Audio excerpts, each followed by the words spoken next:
few times. Rockies need to get things rolling in the right direction. It has been a struggle, to say the least, this year to perform with any kind of consistency. We've seen him good for a ball game.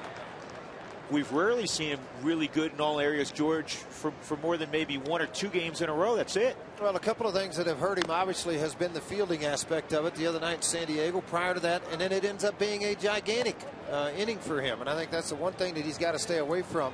Stay focused with his job in hand. I'm a little surprised by a lot of teams, and like an amazing that he doesn't try to put the bunt down to force him into the fielding side of the game.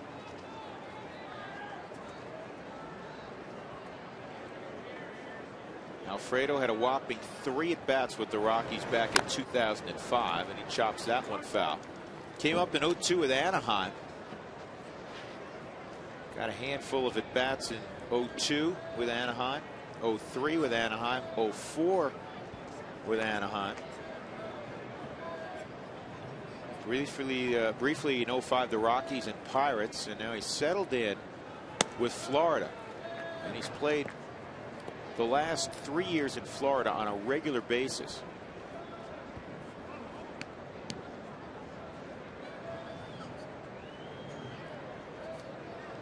Freddie Gonzalez loves him. He's so versatile. Here's the 1-2. Got him on a slider. Good pitch by De La Rosa. And a good start. Here's the defensive alignment for the Rockies tonight. Same outfield as last night. Again, Dexter Fowler is watching this one. Seth Smith, Ryan Spilborghs, Brad Hoff. In the infield, Atkins, after sitting down the last 2 games, cannot remember the last time that happened. Troy Tulowitzki, Ian Stewart, and Todd Helton. Left to right in the infield, and Torey Alba, as we chatted about, is behind the plate. Dan Uggla will step in. Uggla in a bit of an early season slump, but typically he is a slow starter. At the end of the year, he'll end up with 30 home runs. Well, that's what I was getting ready to say. The 4 home runs, the 18 RBIs, the average is below 200. To go with the 4 home runs, he also has 4 doubles.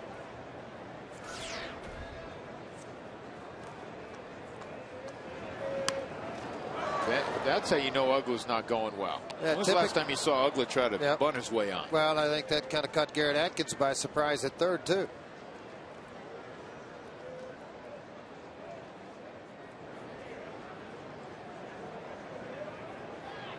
Uggla just a .241 hitter in his career in April. May, a .336 career hitter, so I guess he's fixing to get hot. And this is to deep center field. It's going to stay in the ballpark. Spilborghs to the edge of the track. And the wind may have held that up. Wind is blowing in a little bit. Let's take a look at the Bird Automotive keys to the game. George? The hits. That's what you got to look at. Hits, and lots of them, man. Right after Mr. Josh Johnson, and then for De La Rosa to have a good ball game. But hits is the #1 thing. Johnson will try to counter that, obviously, with the good fastball and hard slider. De La Rosa is trying to shut out the Marlins. So it's just kind of who blinks first in this type of ball game. Hanley Ramirez, a notorious first pitch fastball hitter. And you got a fastball up and away, ball 1. He made a mistake last night in the ball game in the very first inning. Got a fastball up, and he got it in the middle half of the plate in. Got rid of it in a hurry, didn't he? And a fastball, and he rips it to the gap in right center field. Guy hits fastball pretty well. Yeah, I think he does, and it doesn't matter where you throw it. That ball was up and away and at 94 miles an hour off the arm of De La Rosa. And he just went right with the pitch. You can see where it is. That's not that bad a pitch. That's on the outer half of the plate with some pretty good heat behind it.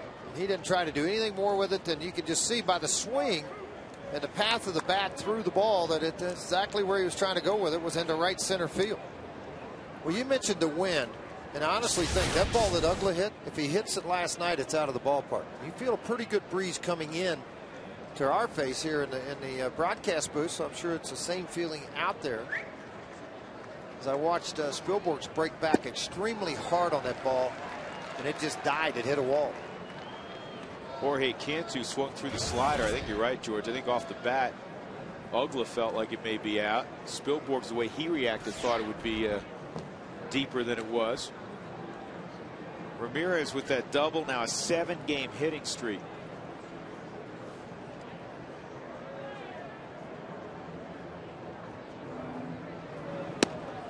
That's That's a good look at breaking ball. 0-2. You know, Hanley Ramirez at second. What a great description by Jim Presley, their hitting coach today. He said, you know what?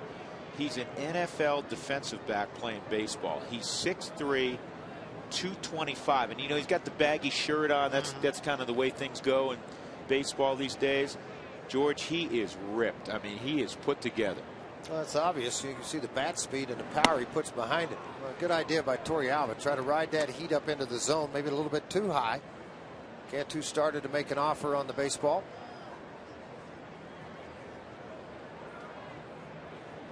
One ball and 2 strikes on Cantu. Look at that number. Man, runners in scoring position. Obviously, the RBIs reflect that. 31 on the year. And this is a base hit to left. Here comes Smith. Ramirez to the plate. And Hanley's going to beat it. It is 1-0. Shot at Cantu, and they're going to get it. Good heads-up play by Torrealba, throwing back behind Cantu. Took a wide turn, helped apply the tag. But a single and a run batted in for Cantu, and the Marlins are off to a 1-0 start as they were last night. Here's the swing again by Cantu. That's his 32nd RBI of the year. He's 4th in baseball in that department.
Says the Rockies manager, and this is his 26th different lineup.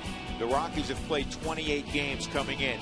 Seth Smith on base 3 times last night. He gets the call again. Troy Tulowitzki, the 2-hole home run, a double last night. Helton, an 11-game hitting streak. Brad Hopp had a couple of knocks last night. Ryan Spilborghs. Garrett Atkins, if you're wondering when was the last time he hit 6th, it was actually just last September. And he had a little more than 20 at-bats in the 6-hole last year. Stewart, Torrealba, De La Rosa round out the 9. Josh Johnson's first pitch poured over the plate for a strike. And a shattered bat, and an easy play for Uggla.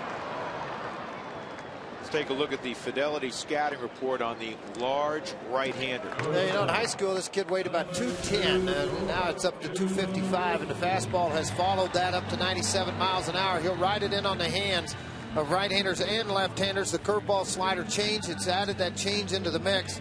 Folks, he's very, very good. 5 different parts of when you rate a pitcher in the National League is upon his performance. In the ERA, he's 7th. 90 ERA, we mentioned that earlier, 0.86, he's 1st. Innings pitched, he's 4th. Complete games with 1, that was against the New York Mets. Tied for 9th in strikeouts with 38. And oh, by the way, least amount of walks per 9 innings. Yeah, he's the best strikeout to walk ratio in the game. Pretty special right now at Jenks High School in Tulsa, Oklahoma. 4th round pick of the Marlins back in 2002. Tommy John surgery. Came back midway through the year last year, 7-1. The interesting thing about that is a 97-mile-an-hour fastball just missed. 1-2 on Tulowitzki. George, he came back in 11 months and 1 week, which is almost unheard of for a starting pitcher. Well, I think part of that is how strong he was as a person. I mean, being the size and he looks big, folks, but it's also a lot of muscle in there. Nice swing by Tulowitzki, a 1-out knock. That was on a 96-mile-an-hour fastball behind in the count. He's starting to come on. Marlins defensively, Hermida, Amezaga, and Cody Ross in the outfield. Wes Helms at third. Hanley Ramirez, Dan Uggla up the middle. Cantu is at first base. Got a good glove. Ronnie Paulino is a big backstop. And here's Todd Helton. You know, the Rockies don't know much at all about Josh Johnson. A couple of years ago, he pitched 2 innings of relief against the Rockies. This is his first career start against Colorado.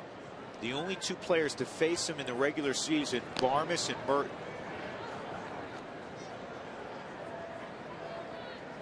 You look down that right elbow, you can see that zipper.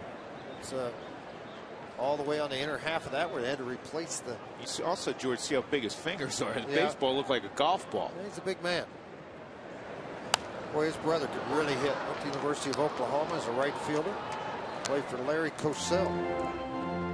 Yeah, that's Tyler Johnson, played where you played, George, at Oklahoma. He also had a brother. Do you know Micah? Never met Micah. Micah was a teammate of Brad Penny's at Broken Arrow High School. Well, they kind of moved back and forth with the city. They thought the baseball side of things at the time at Jinx High School, who there with Josh was much younger.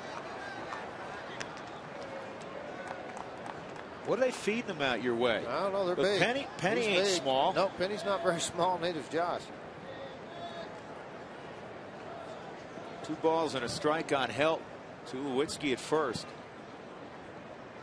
And this is a looper to Uggla. And another shattered bat. I mean, Todd's got barely anything left. Well, the one thing he has the ability to do, there's not so much a lot of movement on his pitches, but as much as there is the pinpoint control with it. He asked for this fastball in, wanted it up into the strike zone. I mean, it becomes pretty hittable at 90-94, but when it's 94-92, it's a lot harder. See this arm come up in front, hides the ball very well, stays on his body line coming out of the glove. You don't see him get around behind it. Just hides the ball that much longer. Brad Hopp will take his turn. You know, I'm looking at his delivery, George. I think you have your stopwatch somewhere handy. Again, big guy with a big kick. If you get on, you would think you may be able to run against him. A little bit of a chance. He's about a 1.35 to a 1.45, depending on the pitch that's coming to the plate. But his velocity sometimes makes up for that slowness with the body because it gets to home plate so quick. You know, the difference between him and Chris Young, Young's about 1.5, 1.6, but he throws the ball 88 to 90. You're talking about some at 97. You're talking a foot quicker to get to the plate. Or maybe 2 feet. He's hit 97 once, set 95, 96 in this game so far.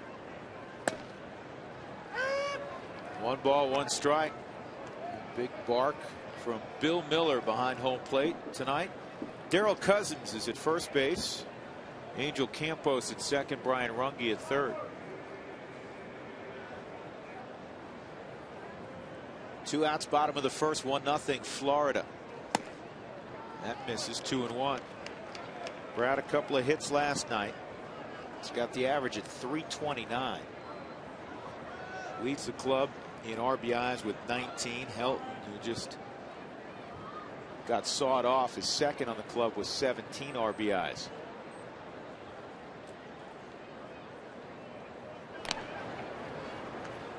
Rockies have not had a stolen base the last 6 games. I think it goes back to that ball game where Dexter had 5 stolen bases. Well, everybody after that, Godin was about 1.2.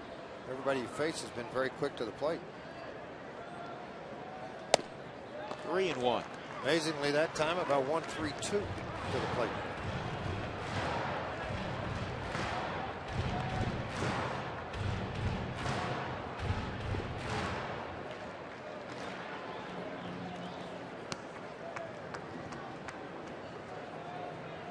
Brad will dial in on that fastball here on a 3-1 pitch. He got the fastball, and it was in there for a strike. 3-2.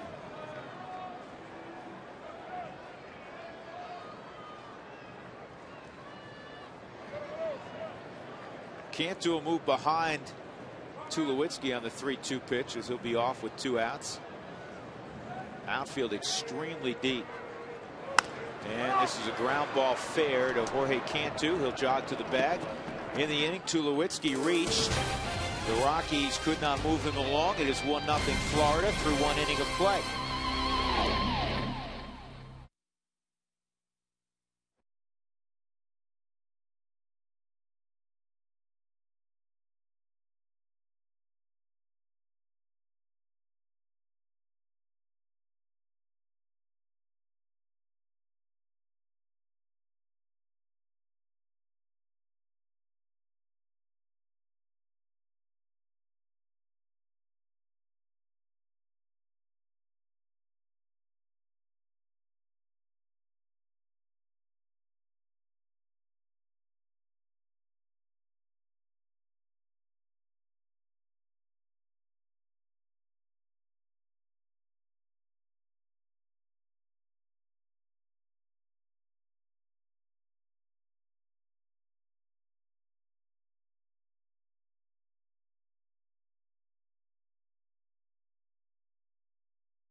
Nothing, top of inning number 2. Drew Goodman along with George Frazier.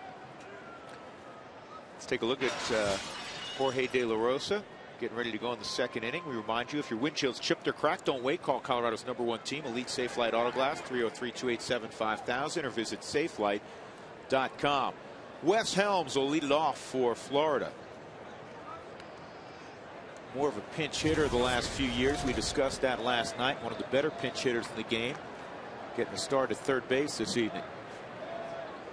Well, it's an everyday third baseman, Milwaukee, Atlanta. All of a sudden he started to pinch hit last night. Makes 275, I think, in his career as a pinch hitter. He's done a very nice job of that coming off the bench here, being asked to start. You know, looking at some of the numbers, big swing and a miss on a sweeping slider, 0-2. Some of the numbers for Florida against left-handed pitching, just awful. Helms has gotten a lot of at-bats against lefties. He's just 4 for 23. Hermita's coming up in a moment, 194. Hanley Ramirez, who had the double, was at 207 coming in. And this ball is in the air to shallow left center field. Seth Smith will make the catch. The only guy who was really tearing the cover off the ball against lefties was the guy who came through, Jorge Cantu, at 370. Yeah, 370, but he's tearing the cover off the ball against a lot of guys this spring. Yeah. Dan Uggla hitting 138 against lefties. Cody Ross, who steps in, is hitting 226 against lefties. Though I should mention that's higher than he's hitting against righties. He's hitting 218 against righties. Cody's in a little bit of a funk to start the season.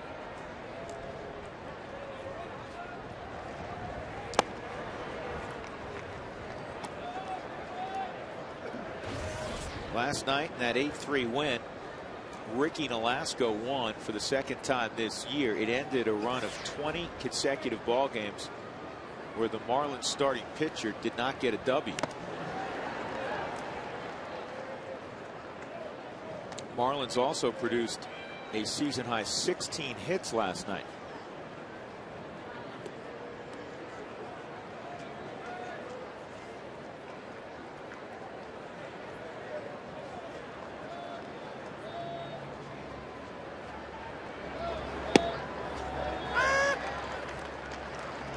One and two.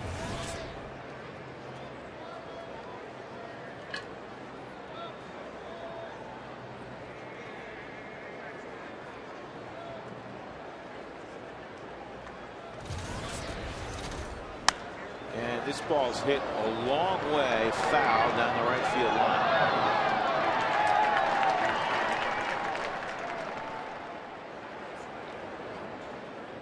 De La Rosa's record is 0-2, but he has a 3.90 ERA. No decision at San Diego last Monday. Gave up 6 runs, 3 earned in 5 innings. And he didn't get on top of that breaking ball.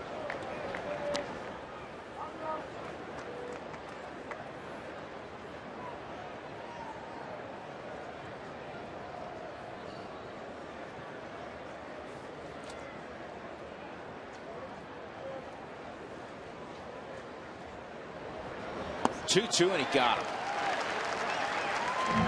On a changeup. He's only throwing one other pitch, a changeup, and he did that to Cantu for strike 1. But on the Hyundai cam, you're going to see a great rotation of the baseball when he gets the very, very good extension. See, kind of a semi-split. And as he gets the extension out, pronates in, look at the ball drop. The bottom comes right out from underneath of it. The hitter swings over the top of it and way, way out on that front foot. 2 outs, nobody on. Jeremy Hermida steps up.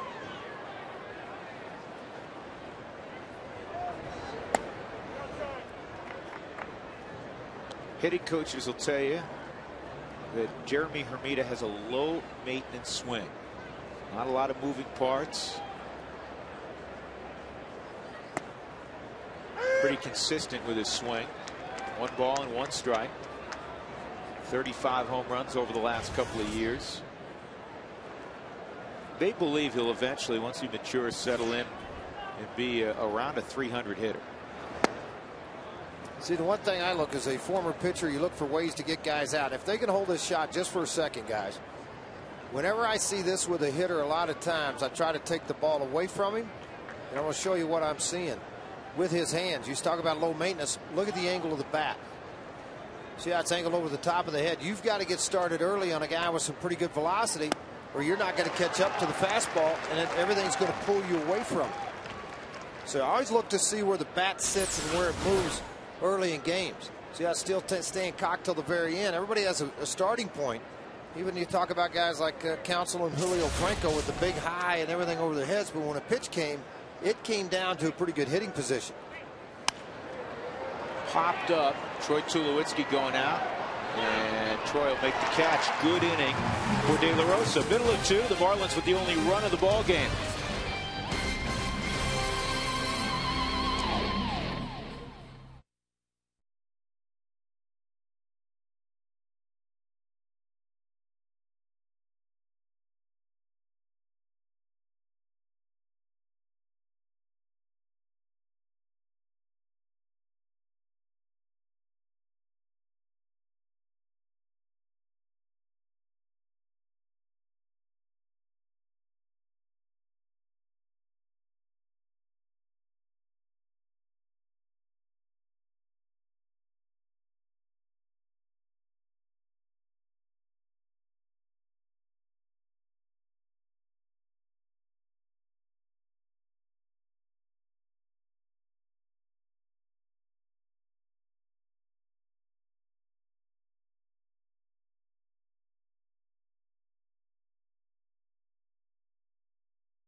Florida leading 1-0, bottom of the second inning. Let's get it down to Alana Rizzo with tonight's Mike Shaw Auto Update. Alana. All right, thanks very much, Drew. Josh Johnson broke onto the major league scene back in 2006, going 11-5 as a starter. He had a 3.03 ERA for that season. He was 5 innings short of winning the National League ERA title, but wasn't able to do that because of the lack of innings. However, he did finish 4th in the National League Rookie of the Year voting.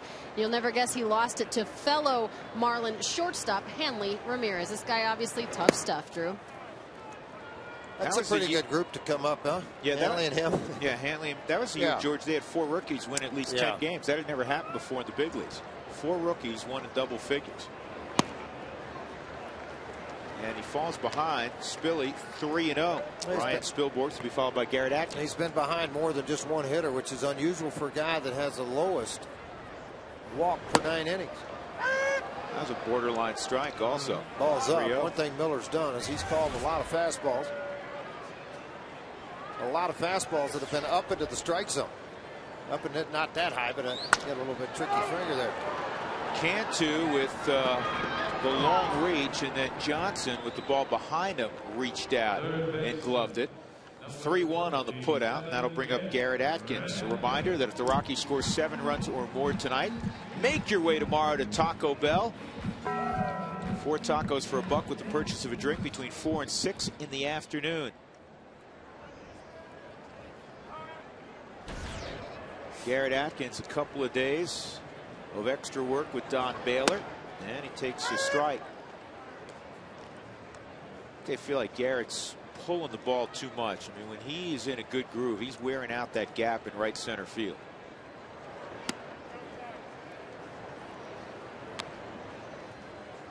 .224 average for Garrett, coming in with 3 home runs, as you see there, and 13 driven in.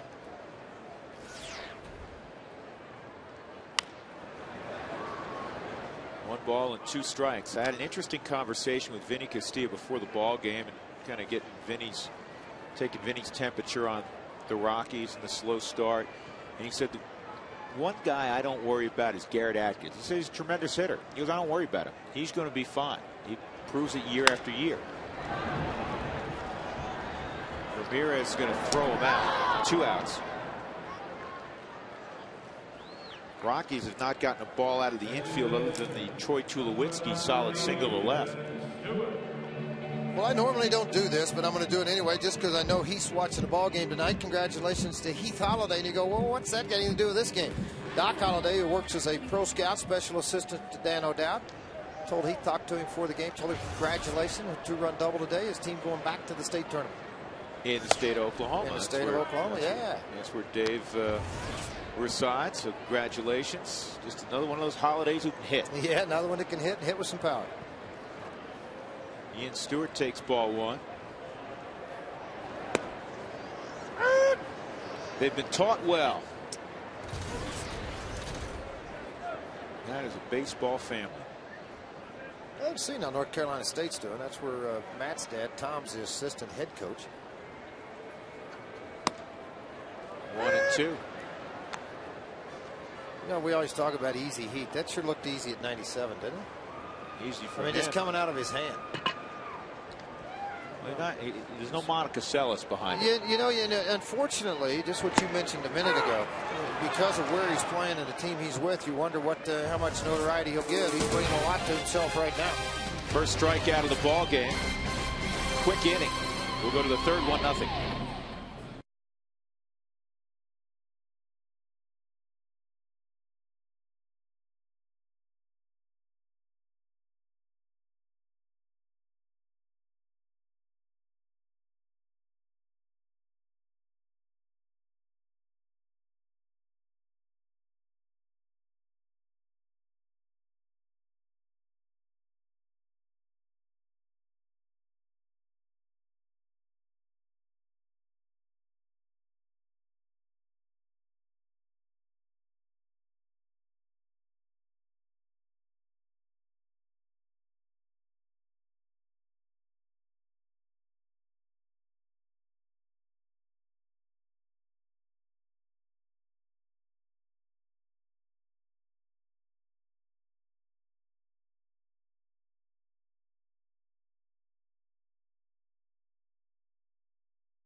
Auto Hyundai dealers, finance or lease any new Hyundai. And if in the next year you lose your income, we'll make the payments for the next 3 months. By Dex, take the sport out of finding local information with Dex. Find what you need when you need it and print online at dexknows.com. And by Bird Chevrolet, where the 09 Traverse is under $24,000.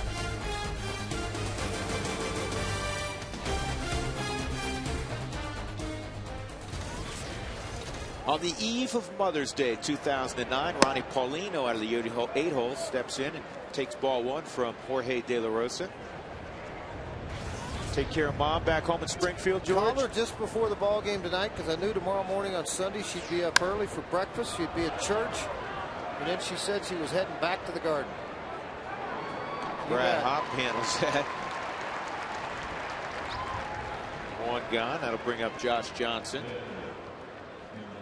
I can't remember. I can't keep track. Did you take the tractor from Tractor's the tractor is gone.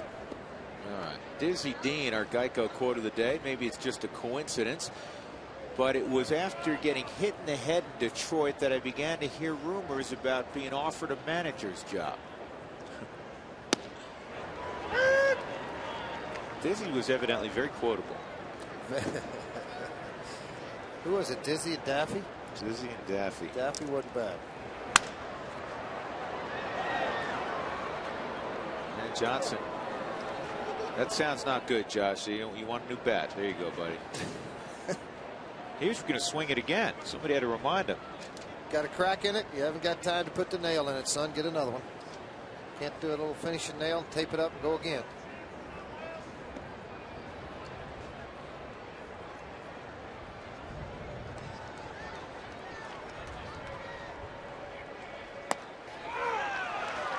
That was a quick AB. 2 outs. That'll bring up a Meziga. 3rd strikeout for De La Rosa. If you're just joining us, the Marlins got a run with 2 outs in the 1st inning. Hanley Ramirez ripped a line drive double to right center field, and Jorge Cantu a solid single to left to bring him home. I asked Alfredo before the ball game because we made a lot last night about the fact that he can play anywhere and so can Bonifacio. I said, where are you most comfortable? He said shortstop. That's what he grew up playing. Sure. And I said, what about center field? And you know, he was really honest. He said, I'm learning still. And he said, coming here is tough. Not only the big outfield, but the ball stays in the air a little bit longer, and he had trouble following the baseball, tracking it a little bit last night. He said, I'm going out right now to take more fly balls. Well, De La Rosa has shown the command of 3 pitches in this ball game. Fastball to both sides, and then that good hook and a changeup behind it. He's got his plus curveball tonight, doesn't he? He's used the slider for 1 strikeout down and in on a right-handed batter. Let's see what he does here. 0-2 count. See if he goes that hard slider down and in, or maybe the fastball. It's a curveball, and it's a foul tip held by the catcher, Yorvi Torrealba. 4 strikeouts in 3 innings of work for De La Rosa. See if the Rockies can get something going against Josh Johnson.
Josh Johnson set to go. He'll face 8-9-1 in the Rockies lineup. Yorvi Torrealba will be first. Last time Torrealba had a start a couple days ago, he had a real good ball game, and this is a high fly ball to right field. It's going to get blown into the stands. Man, off the bat, George, I thought that may be in fair territory. It ends up about 25 rows out of play. Hey, look at those flags above the scoreboard right now. They're just howling to that right field line, or the right field stands, I should say. On the first base up into that corner. Torrealba's last start, he had a home run in that direction. In fact, Torrealba had a perfect day against Randy Johnson. A walk and a run scored, a home run, a single and an RBI, and then another walk later on in the ball game. Slowly hit to Ramirez. Drew, you're flying away on me again. Yep. That wind starts to kick up. The paperwork starts to come in. Hey, the Astros are coming to town. It's going to be May 12th through the 14th. A lot of things going on at the ballpark. You got Dollar Hot Dog Night on the 12th, and then International Day with pregame entertainment. How about that, Drew? Purchase your tickets for these games at Coors Field. Any the King Supers, the Rockies Dugout stores, 1-800-388-ROCK, or just go online for ColoradoRockies.com. George, look it up. When was the last time De La Rosa went deep? They need a big fly from the pitcher here. Really? Why not? Well, I'd be all for it. You know that. He takes a good hack. Decent. 2 outs. Not going to happen this at bat. Just warming up. You bet. This date in history brought to you by our friends at Dex. We go back to May the 9th, 1993. The Rockies reached the million mark for attendance in their meeting with Atlanta. It's the fastest 17 home games any team has reached the magic number. Braves won the ball game, however, 12-7. The Rockies didn't beat Atlanta that first year. They didn't? No. That was a long time ago. It was a long time ago. They did not win a game, if memory serves me correctly, against the Atlanta Braves in 1993. I think you're right.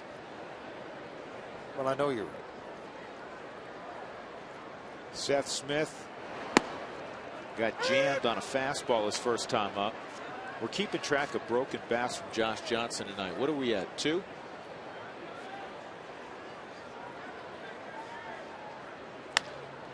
And a diving stop by Ugla.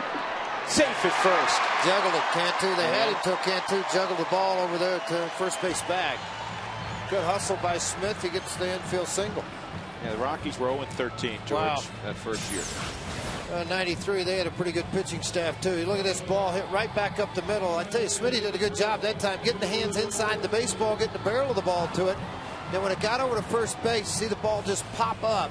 And when it did, Darrell Cousins, the first base umpire, made the correct call.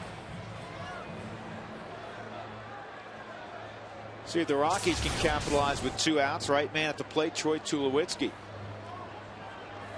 Troy had a sharp single to left his first time up, behind in the count on a 96-mile-an-hour fastball. You know, I'd think about, listen, this guy's not going to give up a lot of runs. George, I'd think about running Smith here. You don't have particularly quick times for Johnson. Worst thing that happens, he gets thrown out. Tulo leads off the next inning. Not a bad idea. I mean, just try to create some openings, some holes, make some things happen. Get a first and third, maybe. He doesn't have a big lead right now. You know, some base stealers don't need a big lead. Well, Luke Brock didn't get a very big lead, but he was at full speed at second stride. Ricky Henderson looked like he had a big lead because he was so low to the ground when he took off. He's leaning. Smitty's going. Here's a throw by Paulino. Seth shut it down, and he's safe at first. Wow. He must have got the spikes underneath that tag by Cantu. I haven't seen that in a long time. You know what I think happened there, Drew? I think Cantu went to go get to the baseball, and when he did, he went on the other side of him. Watch. Whenever this comes back to first base, he's going to slide to the outfield side. See how he went to go get the baseball and then come back to it. No, watch here, just real quick. You're going to see what happens right here. The ball's going to be on the infield side like it should be, and then he slid in. He got underneath the tag by Darrell Cousins, called him safe. I still think he may have been out, but what I hadn't seen is a guy, George, he ran 60 of the 90 feet a second, and he stopped. Well, he got nervous, came back. Might have had a good conversation going Glen Allen Hill on to finish it. Well, I tell you, I haven't seen that in a long time. Seriously. I mean, you see little pickles every now and then on a pickoff, but you don't see it that way. You see guys sometimes, hey, they didn't get a good jump, they get thrown out by a bunch, but he shut it down 2/3 of the way to second. 1 and 2 on Tulowitzki. And that may just come from, you know, lack of experience as a base stealer.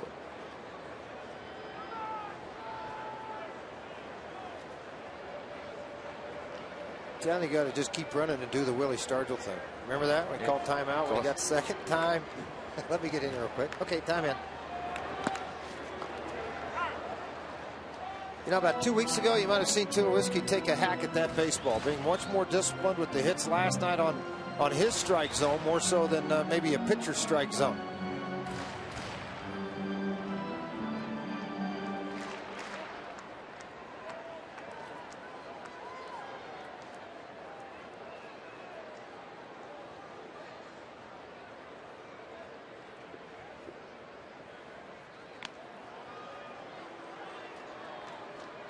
Tulo had a base hit, as we mentioned, in the first inning. It broke a string of 5 straight hits for Tulo that were all extra base hits.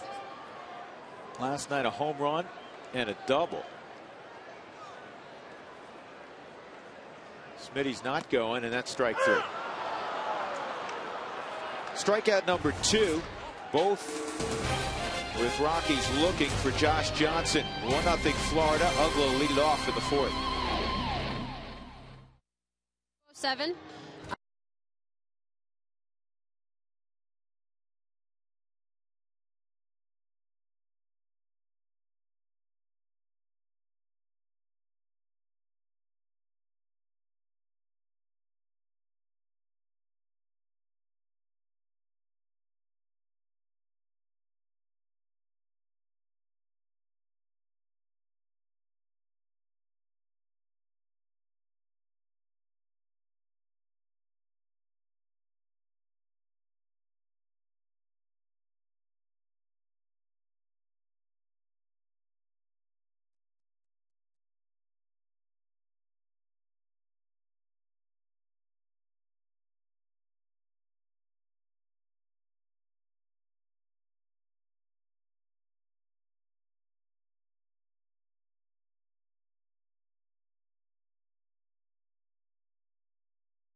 Nothing Marlins as we head to the top of the 4th inning. 4th inning, that means it's time for Aflac. Here's the Aflac trivia question. In 2007, Mike Jacobs, Dan Ugla, Hanley Ramirez, and Jorge Cantu made Major League Baseball history as the first foursome of infielders to do what, guys? I know. Steal 50 bases. No, and you're not allowed to answer anyway. Well, it's a good guess, wasn't it? Why'd you ask it was a decent guess. I have to ask you because I have to throw it back to you, as we say in the business. It actually is a really good question. Don't answer. And it's for the fans at home. That's why I'm leaving enough alone. I'm done. Dan Ugla with a 1-0 count against De La Rosa. Hit a fly ball to deep center field his first time up. The wind may have kept it in the ballpark. Ugla was quoted in the paper a couple days ago as saying, despite the fact that he was 2 for his last 22, that he actually feels good at the plate. He feels really comfortable. But that's not falling. But again, all right, exactly. I mean, of those 20 pitches or 20 balls that he's hit, whether he struck out or hit the ball or not, what has happened? Holy cow! He one-armed all that. He one-armed it. He just hit it off the base of the wall. Spilborg's going to need some help from Brad Hoff. Ugla is jogging to third. Now, let me ask something. Do you think the ball he hit back in the other previous at bat was hit harder than that one? Something weird's going on with his wind. I really didn't think that ball was carried. It looks like he's coming right at us. I mean, look at, you see how many times Spielberg stopped and started again? I mean, he didn't think it was going there. Watch Spilly at center. Well, you're going to see it on the Hyundai cam. He got it on a sweet part of the bat. Watch Spilly out in center field. I mean, he doesn't think it's this deep. See, he broke in on it. Kind of stopped, look. Like, are you kidding me? Got all the way out to the wall. Yeah, that wind is tricky. It's got to be. Because, I mean, based on the swing, Spilly thought it was just a high fly ball. And Hanley Ramirez has to shuffle his feet. 5 hits already for Hanley Ramirez in this series. He's 5 for 6.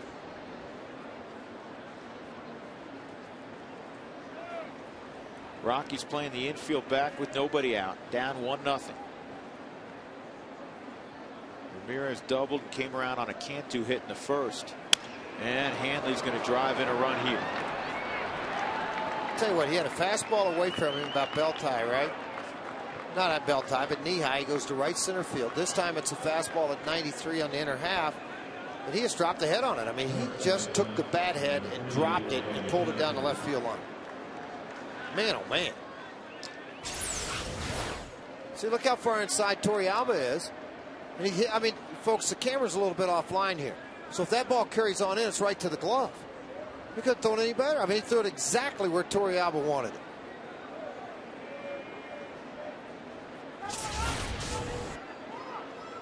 Here's Cantu. Looked like a slider or a changeup.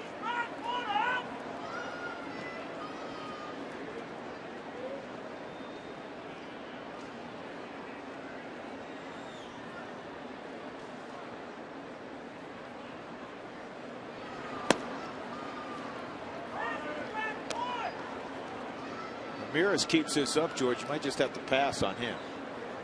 Give him the Barry Bonds treatment. It's amazing, get him out. It's kind of, man, it's fun. For me, and again, obviously I want the Rockies. I'd love for him to go 162-0. But when I see an athlete like this playing the game, I just admire them. I mean, it's just what he's done with certain pitches in this series. The speed that he brings on the base paths, the range he has out at short. He doesn't play bad short, does he? No. I mean, he's going to make a few errors because he gets to so many balls other people don't get, and 90% of his errors not with the glove, it's with the arm. Look how big he is. I mean, Todd's a big man. We were talking about that last time. This guy's really gifted.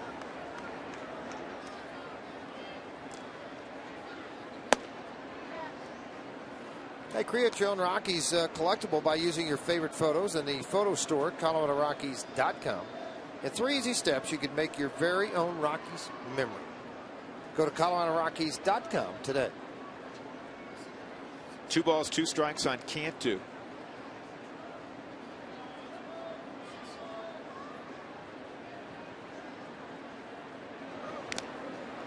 Foul tip, he's still alive. Jim Presley is their hitting coach. Was saying to me before the ball game, he said, well, obviously they have a lot of talent offensively, but he said our 2 most professional hitters, here's Jim, Jorge Cantu. Who else do you think he said? He's not, well, I'm going to give you a hint in a second. No.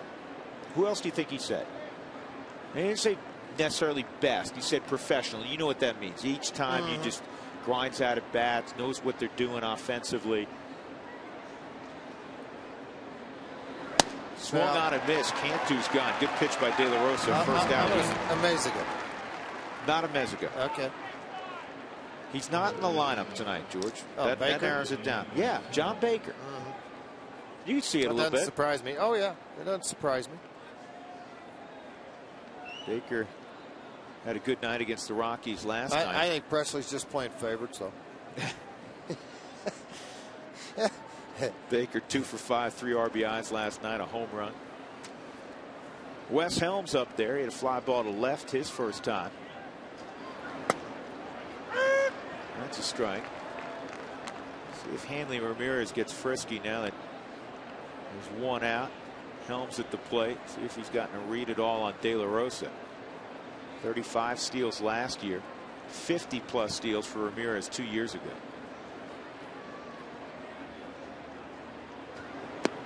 You know, one thing he's doing now, George, and I'm sure you noticed this certainly in the bullpen, and filed it away.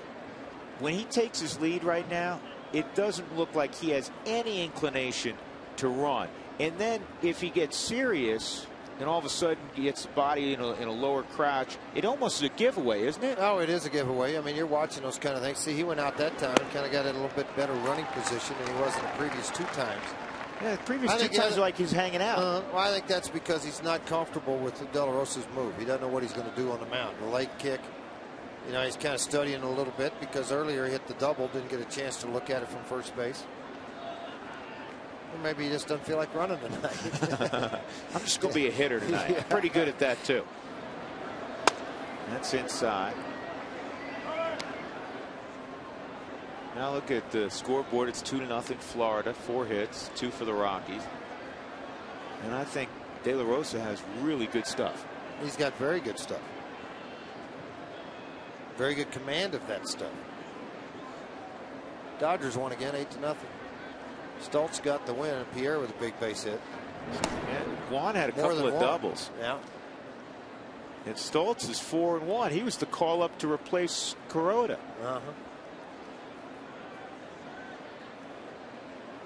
So they're now 1-2 minus Manning. Here's the 2-2 on Helms. He got it. That is strikeout number 6 in the ball game for De La Rosa. We've seen him do that before, rack up double figures. You better believe it. He's a guy that can go out and punch out a bunch of people on the Hyundai cam. Watch this pitch. Here comes that split finger again. Right at the very end, and he's got a good one because of the extension to the plate. That's what creates that good downward bite for the punch out. Cody Ross is next. He struck out his first time. The 6 strikeouts ties a season high for De La Rosa.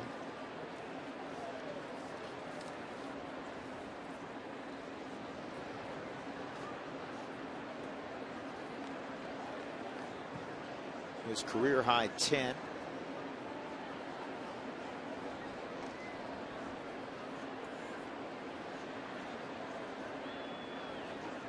There goes Ramirez. They got him picked off. He's so fast. It's going to be Hanley at third base now. I'll tell you what, even if Todd's ball is fielded cleanly by Tulowitzki at short, I'm not so sure Hanley Ramirez didn't beat it. Well, that's the whole thing. And a guy running, too, knows where the throw's coming from, too. I want to see if we got a first base line up the shot of this to see if he got out in the way of Todd Helton. You know, in the throw where he had to take a step out.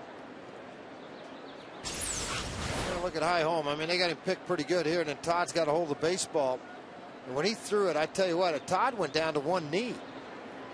Here's the big jump again, and the look picked off. Went ahead. You're taught when you get picked off, not necessarily do what Seth Smith did, is you continue to run to the bag, and you hope something like this just does happen. See how far he veered out?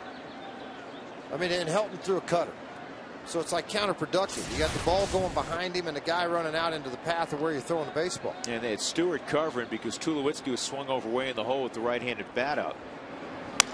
This is slowly hit, and Atkins will cut it off. Well, no harm, no foul. Yeah. It was a stolen base, and then an error on Helton allowing Ramirez to go to third. In the inning, a triple by Dan Uggla and a single by Hanley Ramirez. And it's Florida, their second run of the ball game, 2-0.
Bottom of the fourth inning. It's time now to answer our Aflac trivia question. The question was, Mike Jacobs, Dan Uggla, Hanley Ramirez, and Jorge Cantu became the first foursome of infielders to do something nobody else has. You guys have the answer? They all hit a ton of home runs. They hit a ton of home runs. They're the first foursome to hit over 25 home runs apiece. And I know, Drew, that you have the breakdown. In fact, the entire Florida Marlins team in that year hit 208 home runs as a team, the most in franchise history, guys. Todd Helton, a soft liner to first. And that's the initial out of the inning. You're right. Last year, Hanley Ramirez, their shortstop, hit 33. Mike Jacobs, who's now with Kansas City, hit 32. He played first. Dan Uggla, who still plays second, hit 32. Jorge Cantu did not hold up his end of the bargain. Jorge at third hit 29. Well, and you know what, was George? he thinking about? I don't know.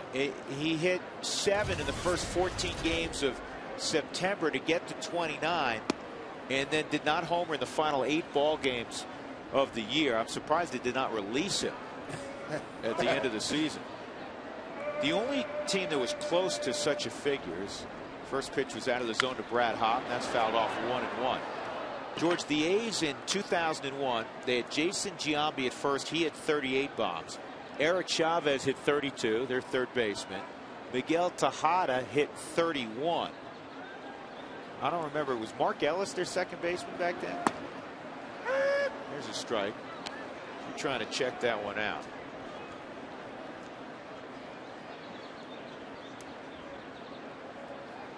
One ball and 2 strikes on Hopper.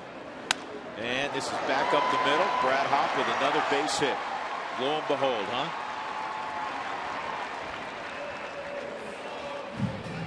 And he is in a good place offensively.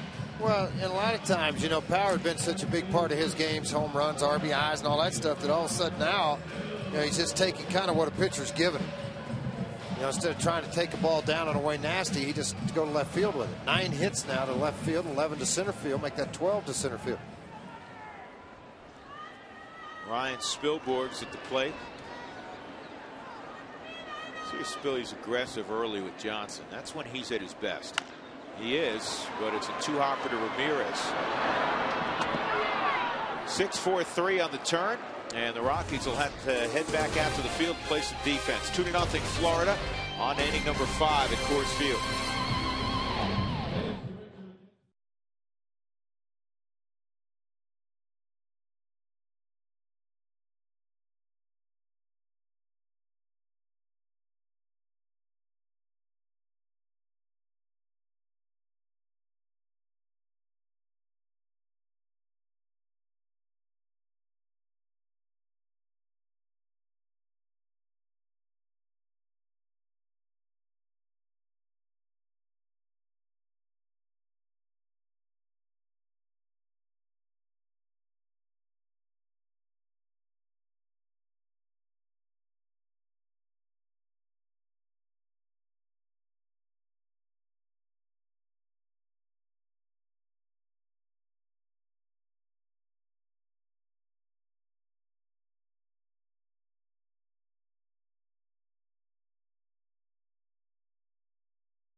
$15 minutes could save you 15% or more on car insurance. Visit us at geico.com or call 1-800-947-AUTO.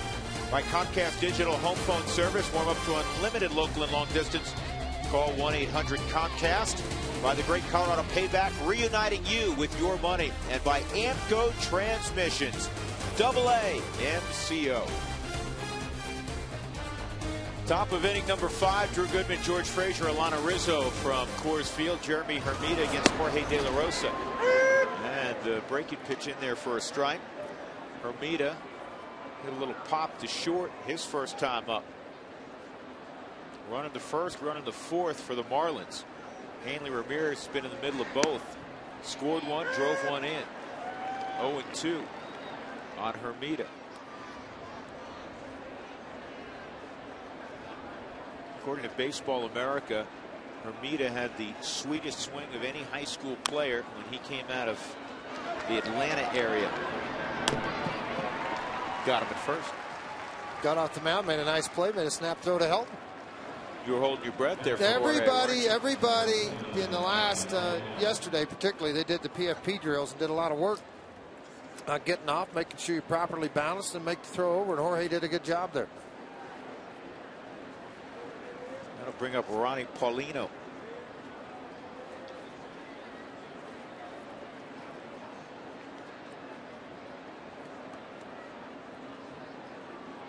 Paulino's hit close to 400 against lefties, which is a good thing because he's in a platoon and he plays against lefties. Yeah, well, you know, the only thing I was watching him behind the plate a little bit, and his rear end gets up kind of high, and it's like a big target. You mentioned earlier how big he is behind the plate, but he can swing the bat. That's obvious. 262, 282. My bifocals are tricking me, aren't they? A little bit. Just 20 points.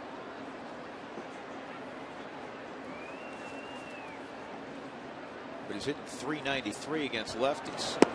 That's a good pitch. Not a strike though. 2-1.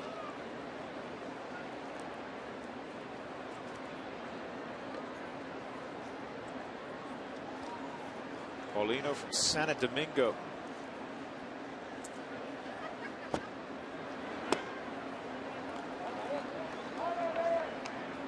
Hit 11 home runs for the Pirates in 07, 55 driven in.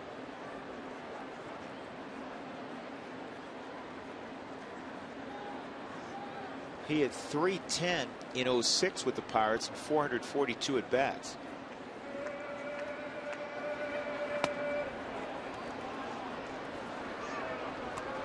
And ball four. First walk of the ball game allowed by De La Rosa. 1 out, 1 on. That'll bring up Josh Johnson. Tonight's injury report is brought to you by the Exempla Lutheran Medical Center. I don't know if you caught this last night, George. Aramis Ramirez dove to his right and dislocated his shoulder.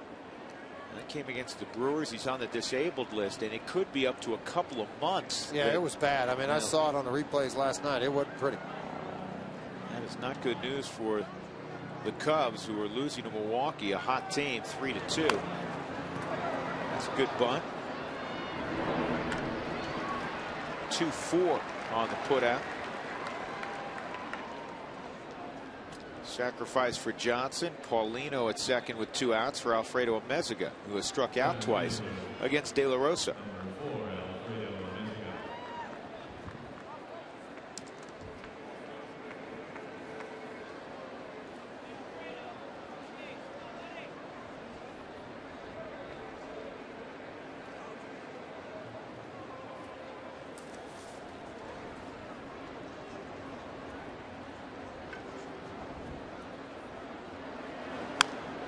Chop foul. Alfredo, at the conclusion of last year, won the Jeff Conine Award, as voted by the South Florida Baseball Writers Association. The award goes to the player who best embodies the spirit of the game through integrity and selfless play. You know what? And that means a lot, George. I mean, you could speak to this sort of better than I could. That means a lot to a player that receives that kind of award. No question about how much respect is shown for him and the way he plays. You know, that says a lot. The way he wears the uniform every day, the way he plays hard. And one thing about it, folks, you can't measure the heart inside that uniform. This kid has a lot of it.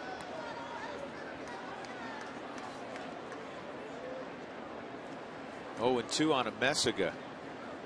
Amezaga right now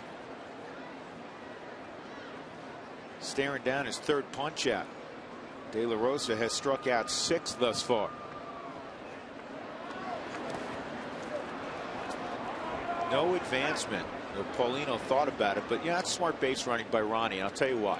It's 2 outs. He's already in scoring position. He gets thrown out at 3rd. Bad deal. Real bad deal. Pete, I mean, and again, wow. What? Sometimes I'm better off just observing.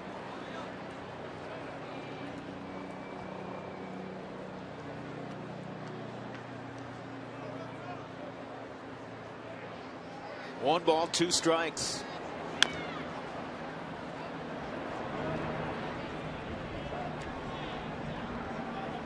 Should have brought the longer glove. I guess they can't bring a fishing net in, can they? On a pole. You see those out in Wrigley Field all the time. Yeah. Different place. Got to bring in a fishing pole with a retractable handle. Go out about 8 feet. Reach out and snag the ball when it came by.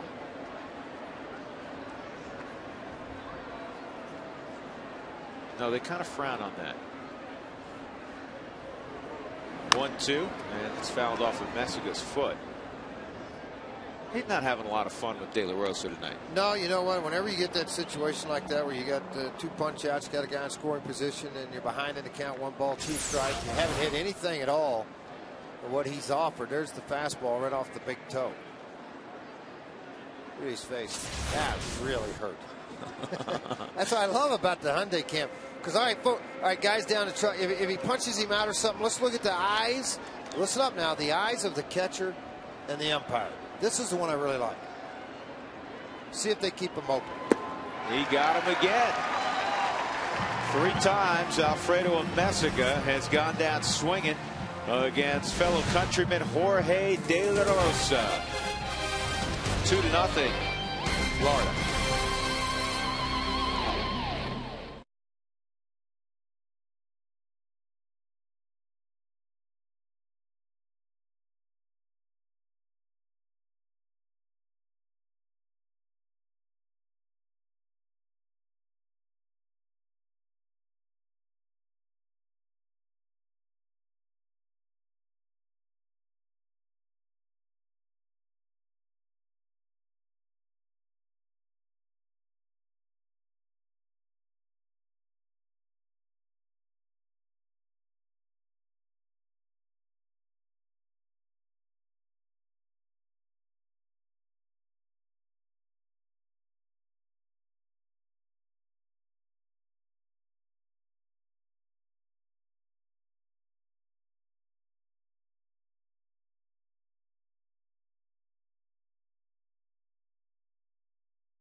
The Marlins have scratched out a couple of runs against Jorge De La Rosa. Josh Johnson's been next to untouchable. He's allowed just 3 singles. Tulowitzki in the first, an infield hit from Seth Smith in the third, and Brad Hopp with a bouncing ball up the middle last inning. Garrett Atkins, Ian Stewart, Yorvik Torrealba. Outside ball 1. You made a really good point, George, to me during the commercial break. Josh Johnson's a huge man. A lot of times, from a mechanic standpoint, as you like to describe, a big man can get out of whack, but he's right on line, isn't he? Every time. I mean, you watch his hand come out and repeat. This may be a difficult play, except he got a little bit of a rifle out there. That's dropped. Wow. Did he do that again? He didn't get hit with it or anything, did he? We'll have to watch again. I thought it was right there. And Cantu's an outstanding fielder. Well, he's got 2 errors on the season so far. I mean, he's got a spring in the glove. Let's look at this again. Did he get hit by Atkins by any chance? He just dropped it. He just dropped the baseball. Cow. He's got a great big old glove, too. Pretty nice play by Johnson. Big man gets off, gets set up.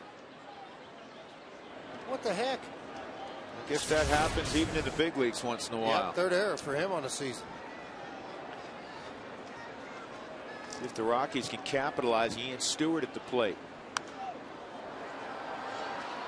Something tells me Don Baylor whispered in his ear when he went back to the dugout, said, son, we've been working on being more aggressive. And last time he didn't take the bat off his shoulder and he was a strikeout victim. They have talked about it quite a bit. He fired at the first pitch. Yeah, he did. He got a fastball and he just swung at it at 96.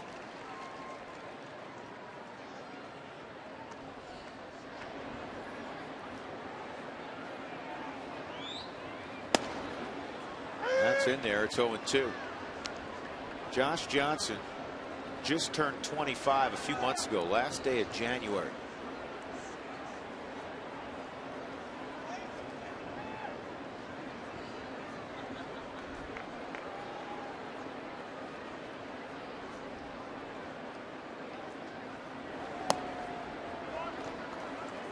One and two.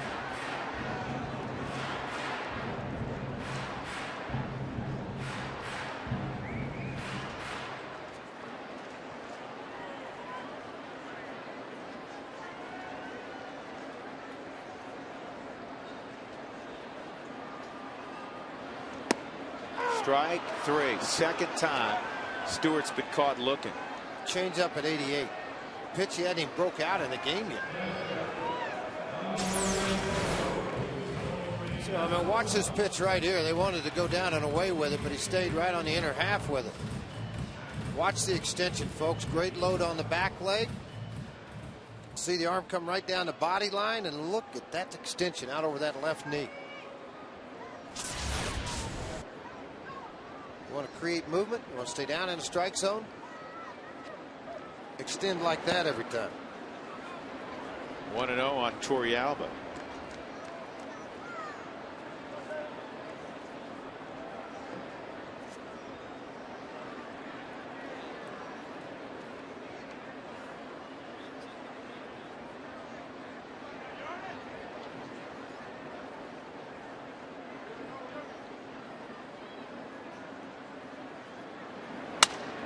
Shattered bat. Cantu comes up with it, and he's going to step on the bag. He's thought about trying to get the force on Atkins.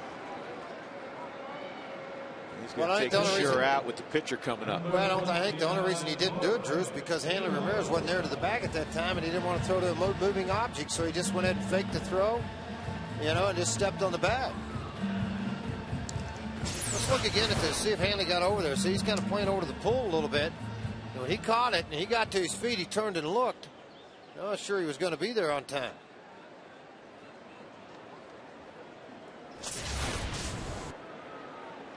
Two outs. De La Rosa at the plate. Atkins, the first Rocky to touch second base.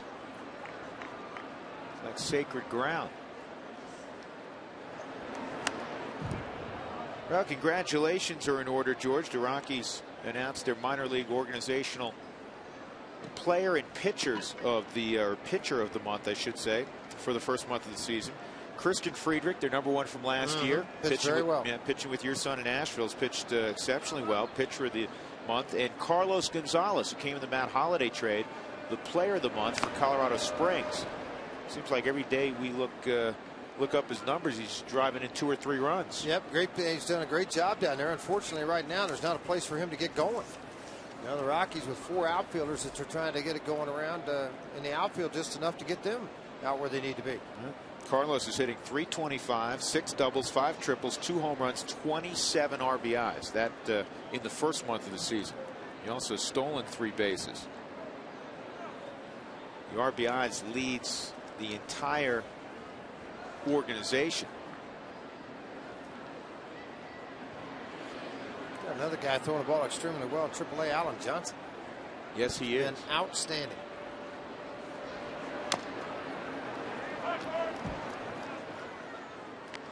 Yeah, I hadn't noticed this yet, George, but better than 2-to-1 ratio. Josh Johnson strikes to balls.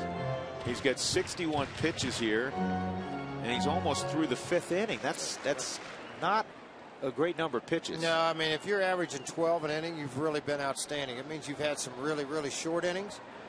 And to be honest with you, Drew, he probably should have been out of this inning with nothing. That's a good pickup by Ramirez. Did Cantu catch it, and did he touch the bag? Yes is the answer to both of your questions. Garrett Atkins left at second base. 2-0 Florida. We move on to the 6th inning.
plays of the week. That was clutch play. Grand slam. I love the grand slam. It's always a good play.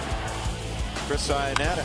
And then the next night, Chris Iannetta with the Rockies down 1-0 hits one of the second deck. That tied up the ball game. Todd Helton hit one out. Our AMCO clutch plays of the week brought to you by AMCO AA MCO. 6th inning at Coors Field. Rockies offense has been in hibernation the last few days. Josh Johnson tonight has something to do with that, though. He's a special right-hander. Well, he really is. Tonight he has been very special. Only giving up 3 hits in this ball game, but De La Rosa has pitched pretty good too. He's in the middle of that order where he had trouble and difficulty, where they put 2 runs on the board, and that's with Ugla, who's hit the ball hard twice. The last to triple off the center field wall, and of course Hanley Ramirez. Hanley 4 for 5 last night, is 2 for 2 tonight. Torrealba going out to visit with De La Rosa, who's been quite good. Well, let me tell you, folks, if you want to come out to the ballpark and bring 200 of your closest friends, check out the Rock Hinge Conference Center. It is outstanding. From 50 to 200, you can host this event, be booked on a non-game day, or for the ultimate event, book it when there's a game going on. For more information, 303-312-2424. What was the number again? 303-312-2424. Okay. The 44 is for the suites. Oh. Hey, remember earlier, George, we were talking about the Oakland A's in 2001. The 3 infielders hit 30-plus home runs: Giambi, Chavez, Miguel Tejada. Yes. The second baseman, Mark Ellis, arrived the next year. We were trying to figure out who the second baseman was. They played 3 different guys that year for the most part. Jose Ortiz, who came to the Rockies. Yeah. He was there. Frank Menechino. And now broadcaster, former player, F.P. Santangelo.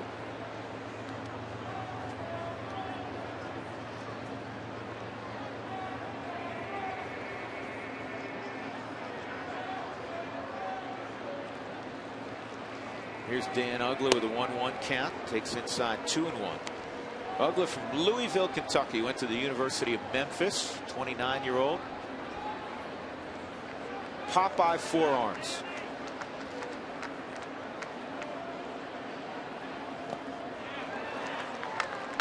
Hit a triple last time up off the center field wall.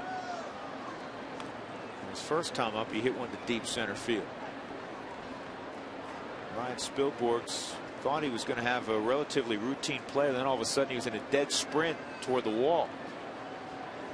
Started, stopped, a swing fooled. I thought he thought it was just a high fly ball because he kind of froze about where he's playing now in center field, and then went back on him. Yeah, that hit him. Yep, caught him on a cutter. He's trying to come to the inner half of the plate on a 2-2 count. Try to get him to ride up into the zone, and Ugla not able to get out of the way. All right, we haven't seen Alana in a while. Alana, what's going on? Just wanted to talk about our Excel Energy fun fact for you, Drew. You know, the more I get to know Hanley Ramirez, the more impressive this guy really is. His 46 doubles in the 2006 season holds the National League record for all shortstops 22 and younger. You have a stat for every single thing. He's the first National League rookie to post 110-plus runs, 50-plus stolen bases. He also became the 5th big league player since 1900 to hit 45-plus doubles, have 50-plus stolen bases, joining Hall of Famers Ty Cobb and Lou Brock. The United States operated its first hydroelectric power plant in Wisconsin on the Fox River back in 1882. Find out more about hydroelectric power in your community at responsiblebynature.com. That's your Excel Energy fun fact, Drew. All right, Alana, thank you. George, what happened? Blister, I think.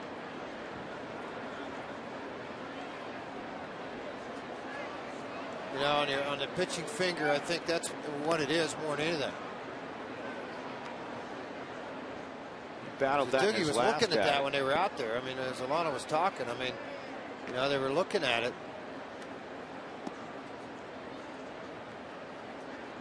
Everybody says they're all right. So it's, you know what? De La Rosa's staying in. I don't know if I've ever seen a guy go out there, throw a couple warm-up pitches, whether it was, you know, he takes a short hop off the lower extremity or something like that. Have you ever seen the guy throw a couple pitches, go, you know what, I can't throw, I'm done? I mean, I've seen it. I shouldn't say I've never seen it, but usually they go, I'm fine. Well, it's the adrenaline rush. Yeah. I mean, you're going there in the heat of the battle. I mean, you're ready to go, and you're just like, it doesn't hurt. And then you walk in the dugout and you go, that's killing me. Right. Remember Hirsch? Yeah. He had a broken leg, Yeah, and he exactly. kept going. By the way, he threw the ball last night. His last 2-3 starts are better. 6 1/3, 8 hits, couple of runs. He walked 2, struck out 6. He didn't factor into the ball game. But Colorado Springs first place, folks, 18-9. They have a half-game lead. The Drillers are 1 game back in second place. Modesto's got a game and a half. They're in second place. Asheville struggled, 13-15, 7th place, 3.5 back. And I thought that team, and it still may be. They're a young ball club. Asheville has got a lot of talent, but a very, very young team. 2-0 right now on Hanley Ramirez. A double and a single, 6 for 7 in the series. Milano was talking about him a moment ago. Since 06, he has scored more runs than anybody in baseball. 3, oh, no, it's in there, 2 and 1. 250 in each of the last, I should say, covering the last 2 years. 125. That's a lot of runs, 250 in a year. Exactly. 125 in 07, 125 in 08.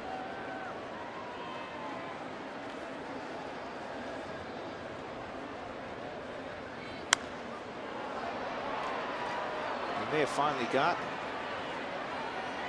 Tulo calling off Atkins, and Ramirez is retired.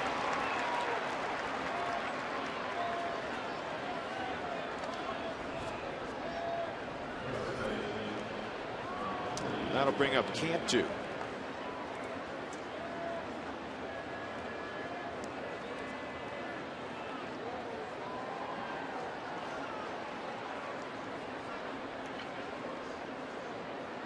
Last year, career highs in all offensive numbers for Cantu. A couple of years ago, he split time between Tampa Bay and Cincinnati.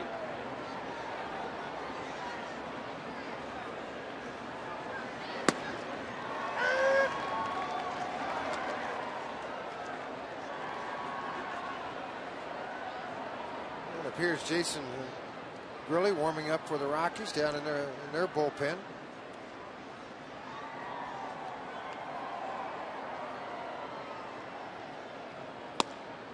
That's there also. 80th pitch of the night.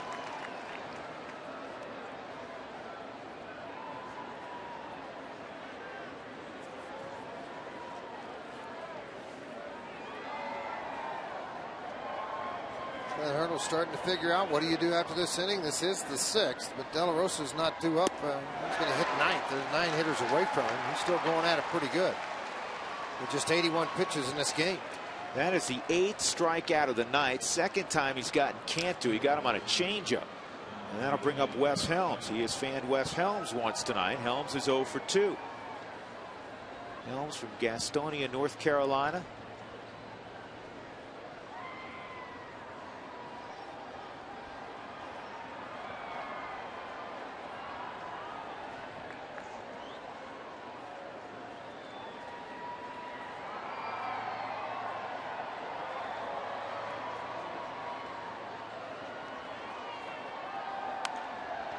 Popped up.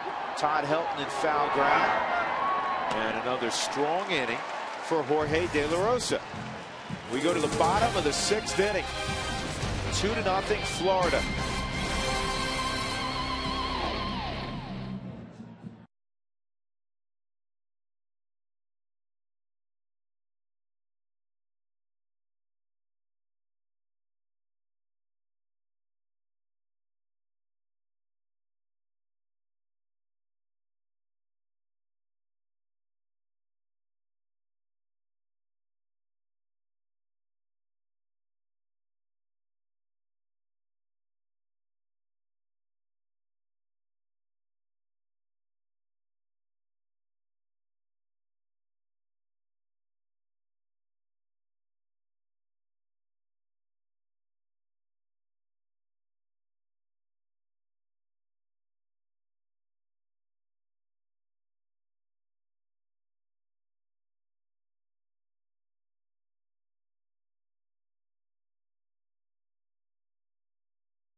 De La Rosa has frozen a lot of hitters tonight.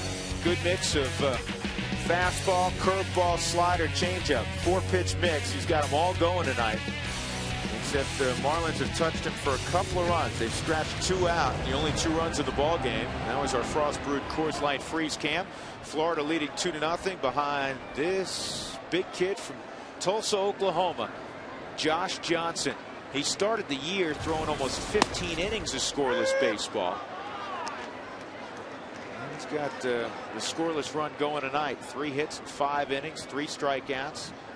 Hadn't been close to walking anybody. Well, I tell you, I was kind of hoping that maybe, while the sun was still out, his ERA might go up at night, even though the game started at 6:10. But an earned run average before the ball game of 0.86 at night, the best in the National League.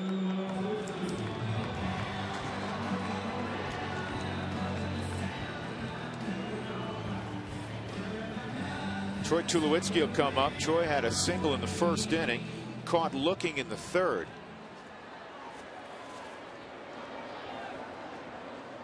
It's one of those deals, George. You're struggling with the bat. I'm not talking about Troy. I'm talking about collectively. Rockies are not scoring a great deal of runs, or at least consistently. They'll throw out a good night every once in a while. And then you look up and you got a guy with a minuscule ERA who throws in the mid-90s with great secondary stuff. Very good slider. He's only throwing 1 changeup. That was a strikeout of Ian Stewart. Threw that at 88. That's a changeup, man. Yep. That's tough. He just repeats everything on every pitch, meaning the arm comes out of the glove the same. Nothing changes. The arm, the angle of the front shoulder and the elbow up into the air. Everything repeats itself. It just has 3 different pitches you're going to see. They want the fastball up. That was certainly up. When you pitched, George, was it necessary for the catcher to get it to the yogi stance? No. For you to throw the drives me fastball nuts. up? I knew you were going to do that to me. No, that stuff really, I don't like that at all. What if he foul tips it? Huh? Take a shot in the chest. You're standing straight up with the guy. He foul tips it. Come on. Or worse. Or worse, in the thigh. I mean, that ain't going to be fun. 2-2 on Tulowitzki. Toward the hole on 3rd base hit. He stayed on that slider well, didn't he? Stayed on it very, very well. I thought that was a good pitch by Johnson. Well, I thought it was too, and it was at 85 miles an hour. Tulowitzki, folks, has struggled in April every year, but man, let me tell you what, when it turns May, something happens. That bat gets hot, and he gets hot, and he's gotten his 2nd hit tonight in this ball game off Johnson. He just went down and got it. And Johnson made a pretty good slider here. Not much range at 3rd base with Helms. The ball gets by him into the outfield. Todd's 0 for 2. Lined out to 1st his last time, and he pops this up. He's been real aggressive tonight. Usually you see Hilton have 5, 6, 7, sometimes 12, 13, 14 pitch at bats. He swung twice at the 1st pitch. 70 pitches in the game for Josh Johnson. I mean, that's why, and he's working here in the 6th inning. Even De La Rosa's are down. Both teams being aggressive early. They're not getting deep into counts. You see Helton, the average that he has is well over 4.5 pitches per at bat. One more than the National League average. Brad Hopp a single up the middle his last time. He's 1 for 2. 4 hits for the Rockies, 5 base runners. Atkins reached last inning on an error by Cantu.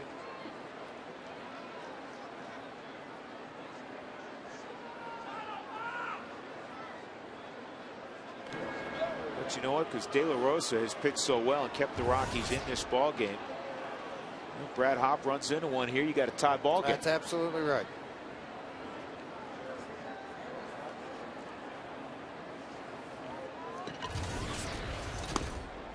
Pretty good heat there. Hey, join the big leagues by signing up for the Rockies Rookies Kids Fan Club. You have to be 15 and under to do it. Membership includes half-price Rockies tickets, access to exclusive events, and more. 303-312-2-BAT. Here's the 0-1 to Brad. Runner going, and Tulowitzki is cut down by Paulino. Ronnie Paulino threw it right on the bag. Hanley Ramirez supplied the tag. That's all for the Rockies in the 6th inning. We move on to inning number 7. It is 2-0 Florida.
The best way to save time and money tomorrow afternoon. Sunday at the ballpark with Florida Marlins. Monday off day, Houston for 3. And then it's off to see the Pittsburgh Pirates, who've kind of fallen on hard times, George. They were off to a very nice start. And they got beat up again tonight, 10-1. Actually, this afternoon, the Mets beat them 10-1 at Citi Field. Well, they had 40 innings that they didn't score a run. That's never good. That's hard. It's hard to win. 4.5 games, you don't score a run. That's not good. No. Cody Ross is 0 for 2 as he hits in the top of the 7th inning, a strikeout and a bouncer to third. De La Rosa with a good changeup. 0-2. I mean, Jorge has walked 1. He's hit a batter, but he has been ahead of virtually everybody tonight. This may be as good as we've seen him this year, and he's had some good performances. He's had a lot of good performances this year. This is what's big to me. I mean, he had 12 first pitch strikes coming in, making 13 now. He's had 7 0-2 counts now in the ball game.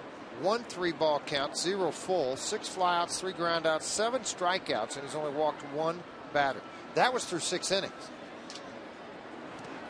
Swung on and missed, and Ross will jog to first. They'll record the out there. That is strikeout number 9 for De La Rosa. 1 shy of his career high. Well, that's what we're talking about up on top. Total pitches 86, 57 for strikes. Working ahead. Good things happen. The opposition this year against De La Rosa hitting just .221. George, that's one of the stats I like to look at for pitchers. And the other one I like to look at is whip, walks and hits in innings pitched. So I mean, how many hits are they getting off them now? You're putting guys on it. And the major league average is 1.41 per inning. In other words, base runners per inning. That's walks and hits. And you know, the real elite pitchers are, you know, below 1-2, 1-1. I mean, off the charts is, you know, a hit or an inning or even less that reaches. And when you hit 221, as long as you're not walking a lot of people, and sometimes we know Jorge battles that. But if he's throwing strikes like tonight and they're not getting hits against him because you only hit 220 against him, it's tough to score. Well, you see the hits and walks and all that kind of stuff, strikeouts per 9 innings. I'll tell you what, right there, he Torrey Abbott liked what he did with that pitch. He put it in the perfect location down and away. I mean, this is pinpoint control. Some of the best control I've ever seen De La Rosa have in a start. He's doing it with everything he knows how to throw right now. That just missed.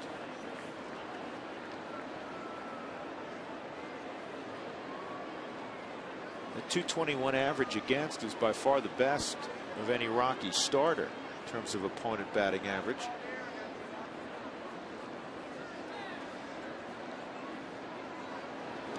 And that's another strikeout. Tag him at the plate. That's 10 punch outs, matching a career best for De La Rosa as Hermita's gone. Right now the offense thinking we got to get this guy some runs the way he's pitching. Are you kidding me? Here it is, a hard slider down and away, and I didn't miss that. Hermita did by 1.5 feet. Torrey Abbott able to pick it and make the tag. 10 strikeouts. Drew just mentioned it. Ties his career high. And now he's got Ronnie Paulino 0 for 1 and a walk.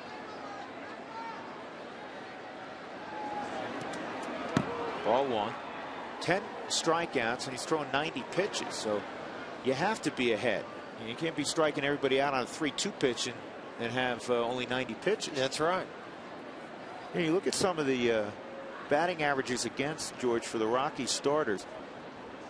Marquis, they're hitting just 238 against. That's outstanding. 266 against Jimenez. That's going to go down. And that's pretty solid anyhow. When Morales made his couple of starts, they hit just 226 against him. He threw a bullpen today, by the way. Yes, he did. Did very well down there. Everything's starting to feel better. And the next move will be if he gets healthy enough to get back in a game, it'll be down and extended. If not, maybe you have to go down to like Asheville or Modesto, make a start, and make the climb to Tulsa, and then a couple in Colorado Springs.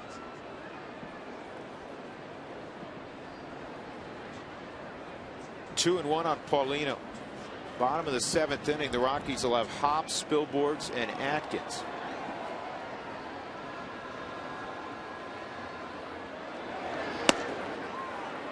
That didn't miss by much. 3-1.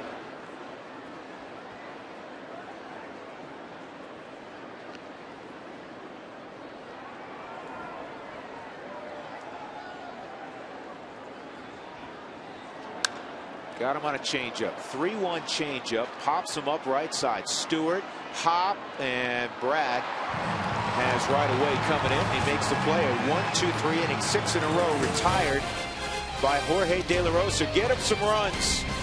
2-0 Florida.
Game summary, first inning, Florida with 2 outs, a double by Hanley Ramirez, and then this single by Jorge Cantu, his 32nd RBI.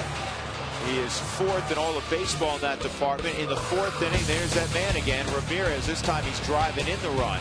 Dan Uggla had tripled. He jogs home. That's it offensively. Josh Johnson's been outstanding. So has Jorge De La Rosa. He gave up those 2 runs. He has struck out 10 in 7 innings.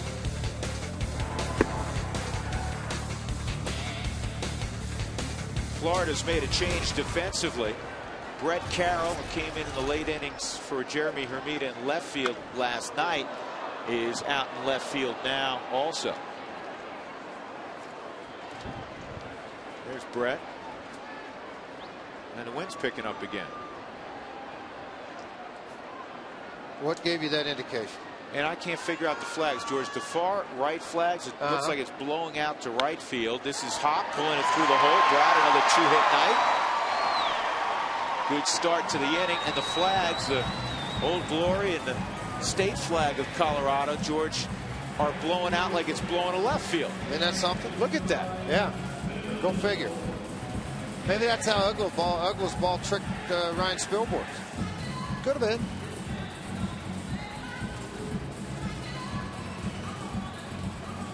Hard to figure. Hard to figure. Yeah, no question it is. Ryan Spilborghs is 0 for 2. And he takes down low. I want to watch something now. When Johnson threw against the New York Mets and hooked up with Santana, no-hitter for, what was it, 6 2/3, whatever it was. Delgado hit a ball to second that was booted. And he had set about 89 to 93. And after that, he had runners on first and second. He didn't throw a pitch below 97 to finish the inning. The last 2 have been 96 at Spilborghs. He's got nobody out. He's in a 2-0 ball game. 2 pretty good fastball hitters in Spilborghs and Atkins coming up. You know, the real good ones have the ability to do that. And that, to me, also not only shows ridiculous talent, that pitch at 96 again, it also, George, to me shows maturity beyond his years. Oh, there's no question. That's what Mark Wiley, I talked to him today about Josh. He said the biggest thing that he's done is his focus for starts. He says like a 20-year veteran. It's unbelievable. That the way that he sets himself up for starts, the studying of hitters, have any idea of what he's going to do?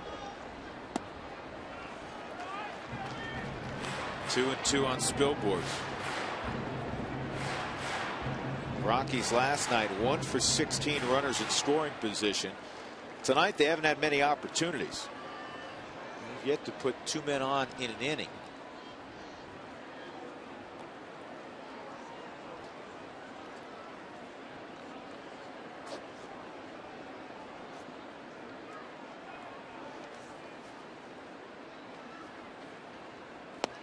And Spilborghs is gone. That is strikeout number 4 for Johnson. He went to the changeup too at 88 miles an hour.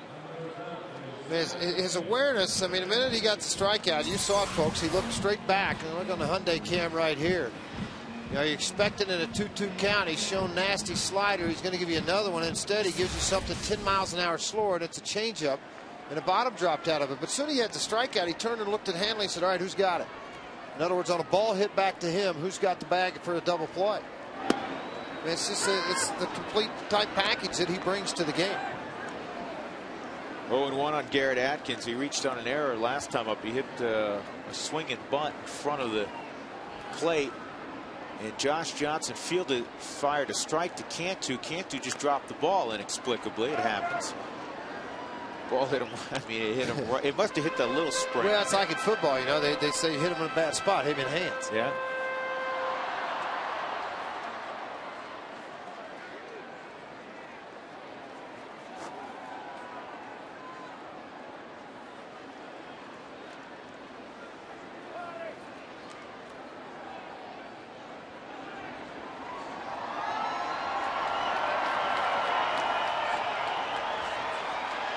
Atkins, a .336 career hitter here at Coors Field. 0-2. Fastball's up. Too disciplined. He won't chase a pitch like that. That ball was chest high and above. I think you see more guys chase that in the American League than the National League. I just don't think you see a lot of that. Change up coming again. Just what he threw to Spilborghs. He got that one up. Down the left field line, and it is spinning foul.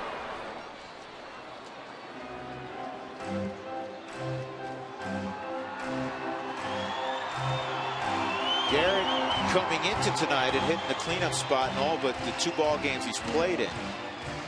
Twice he hit in the 5-hole. Tonight he's hitting out of the 6-hole.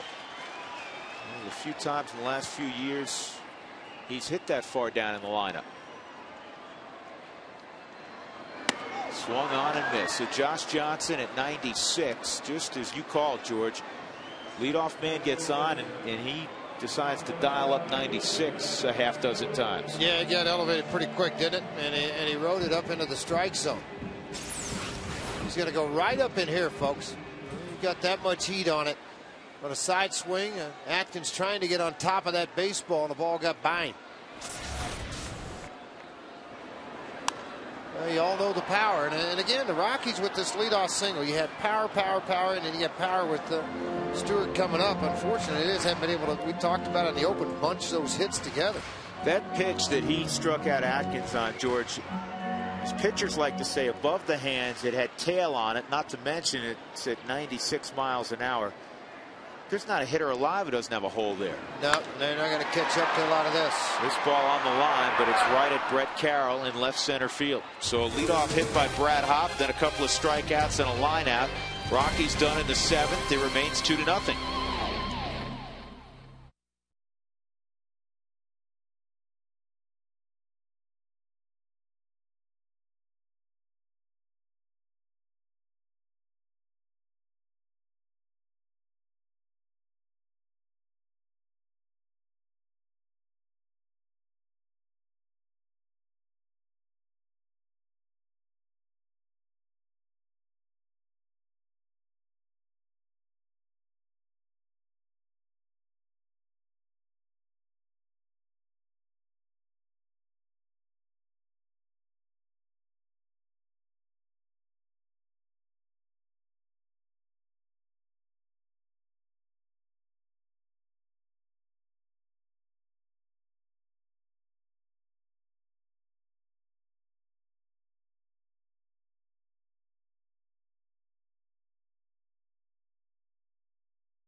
Goodman. Josh Johnson in the 8th inning will lead it off. Then it's the top of the order. Alfredo Amezaga and Dan Uggla to face Jorge De La Rosa. Well, what a job De La Rosa has done, too, realizing this will be his last inning. He hits second here in the 8th inning. George, you don't want an attaboy when you're a pitcher. No, especially you a know starter. what? Those stink. You know, you walk in the dugout and go, "Atta baby." You're just like, you know what? I don't really want any more pats on the back. All right. And look, I mean, look, De La Rosa brought a 3.90 into the ball game. His ERA. Talked about it an inning ago. League hitting 221 coming in against him. It's going to go down. You figure. He doesn't have a victory this year. It's amazing. Johnson hits one down the left field line, and it's foul. See, that could be a good thing. Get on the base pass, get tired. Get him running. Hey, bring your mom out to the ballpark on Mother's Day. Yep, that's tomorrow, May 10th, to see the Florida Marlins. The first 15,000 through the gates. They'll get a reusable grocery bag courtesy of King Soopers. Purchase tickets right here at the ballpark tomorrow. Stop by one of the King Soopers or one of the ticket outlets, or go to ColoradoRockies.com. 0-2 on Johnson. Chance for a career high on punch outs on this pitch. 1-2. This pitch coming up, George. This pitch? This next 11. One.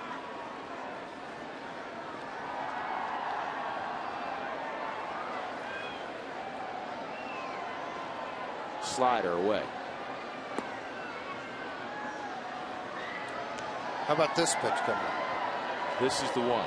This next one is? This next one.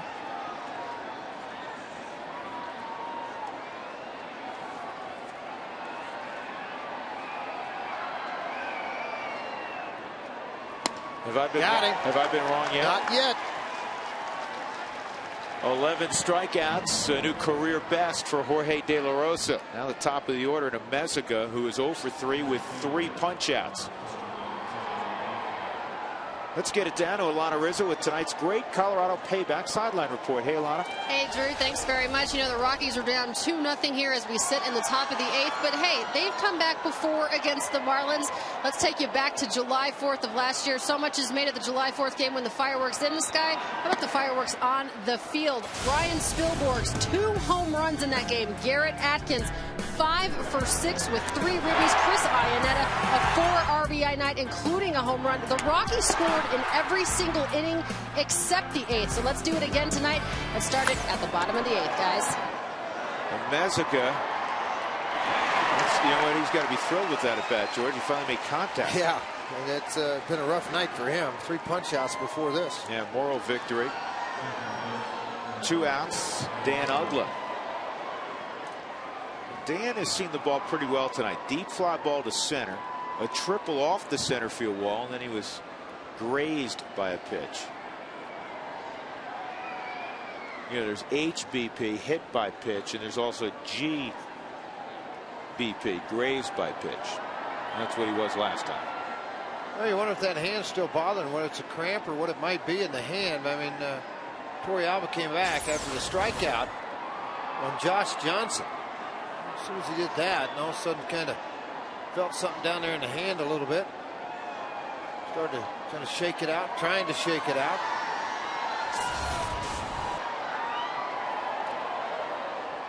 Did your hand ever cramp late in the ball game if you're dehydrated? Nope.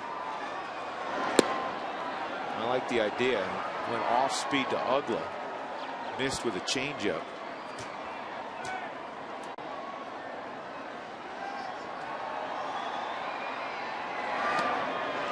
And a slider. 1-1. He's got the whole repertoire going tonight. First, Marlins came with 2 outs. Hanley Ramirez in the first inning, a double to right center, and then Cantu a single to left. And then that triple that Uggla hit, which I think Spilbergs thought initially he'd have a play on. The wind just got a hold of it and kept drifting it back and back and back. And then a single by Ramirez to left. That's it. Not only the only 2 runs for Florida, the only times they've come close to scoring. Unfortunately, the Rockies haven't come anywhere near home plate. Strike 3 on Uggla. What a ball game. 12 strikeouts in 8 innings for Jorge De La Rosa. That's the good news. The bad news is he's trailing 2-0. 6 outs to work with for the Rockies.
John's delivery of the game. Jorge De La Rosa. Swing and a miss, swing and a miss. How about another swing and a miss? 12 strikeouts tonight for De La Rosa. His previous career best was 10. He's gone after 8 innings. He's due up next. He gives up just 4 hits. 2 in the first, 2 in the fourth. Both times that Florida was able to score. He walked just 1. He hit a batter. That's as good as we've seen him. Well, again, Josh Johnson's matched him up for 7 innings. Unfortunately, 10 ground ball outs, 5 flyouts, 5 strikeouts, only 2 3-ball counts, 7 0-2 counts. He's faced 25 batters through 7 innings. He has been very, very good, along with De La Rosa. Man, oh man. George, you got the last 9 hitters. Well, he did it in dominant. He struck out 5 of them. Yeah, dominant fashion. The last base hit he gave up was the Ramirez single in the 4th inning. 2-1 on Torrealba.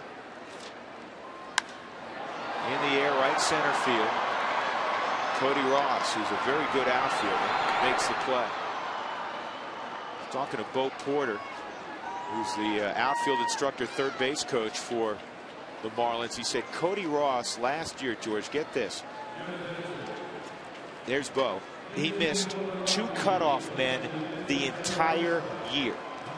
Fundamentally sound ball player. I tell you what, he was doing a drill with him today out here. They have a football as if they're a running back with their glove in the other hand. And he throws the ball over their head. No, the baseball over their head 20-25 feet. They duck and run like they're carrying a football, and then reach up with a glove and catch it. Can I tell you one of the reasons I think that Bo Porter runs that drill? Because he's a football player? He was an all Big Ten defensive back at Iowa and the captain of the Iowa Hawkeyes, and had opportunities to play both in the NFL and in professional baseball. He went the baseball route. So Bo's going, I got to work football in somehow. Somehow. Well, I tell you what, he did. Dexter Fowler. See, Matt Merton was initially on deck. That was if they needed a big fly if Torrealba got on. Now they're back to a leadoff mode. See if Dexter can reach. 1-1. Helms shortened up at third. That's a strike. Still 96 miles an hour, and that was the 94th pitch of the ball game. One of the things they've talked to Dexter about is trying to bunt a little more. You won't do it with 2 strikes. That's a changeup. Looked like a changeup in the dirt, but it's at 91 miles an hour.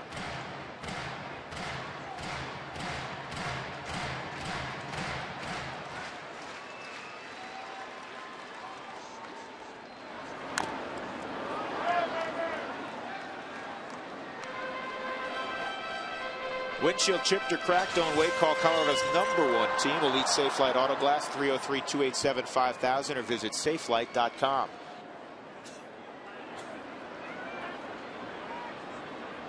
Here's the 2-2 again. Missed with a slider, a rare 3-2 count.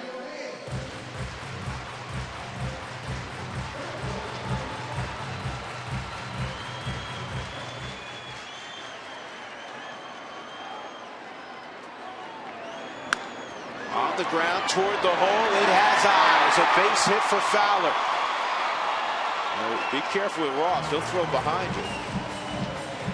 Wide turn by Dexter, so a pinch single, speed aboard, and here comes Seth Smith. And they hadn't even started throwing anybody down in their bullpen yet. Some guys starting to take the coats off, starting to do some things. Mark Wiley has not left his post. Well, now he is going to make a step back, start to get him going here. West in-game box, not much. Tulowitzki and Hop have 4 of the Rockies' 6 hits. Well, Smith has looked at him 3 times. That's got to help. If you can extend the pitch count here, George, and their closer's Lindstrom. He's got ridiculous stuff, but he's still a puppy. Yep. It looked like Meyer, the left-hander, is starting to get loose for him. Helton's 2 hitters away.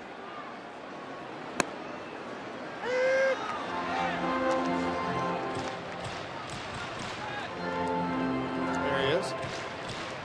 You got to figure Pinto's down tonight.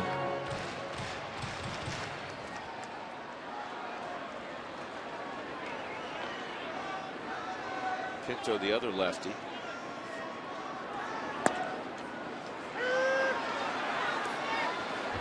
Oh, 2.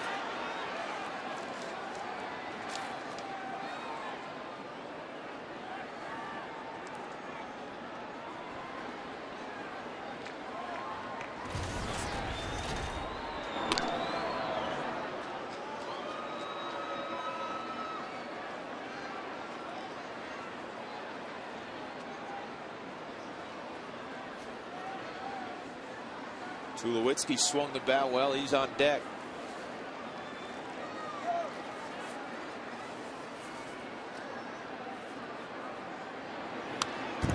Good job by Smith there. Yeah, really good job to fight that off. That was a down and low fastball on the outside corner, right on the knees, and able to fight that off in that position at 96 miles an hour, and then to come back. Hope that Johnson makes a mistake and lets you pull something through the right side, get a 1st and 3rd situation against the big right-hander.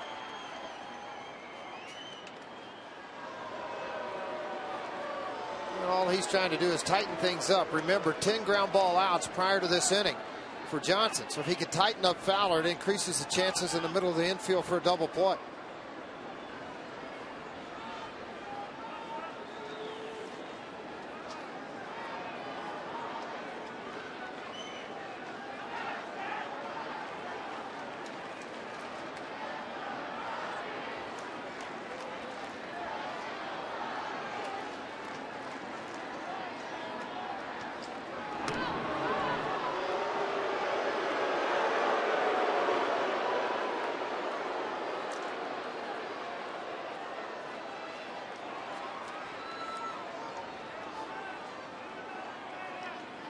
Freddie Gonzalez trying to contemplate what to do on a pitch out, maybe on an 0-2 count.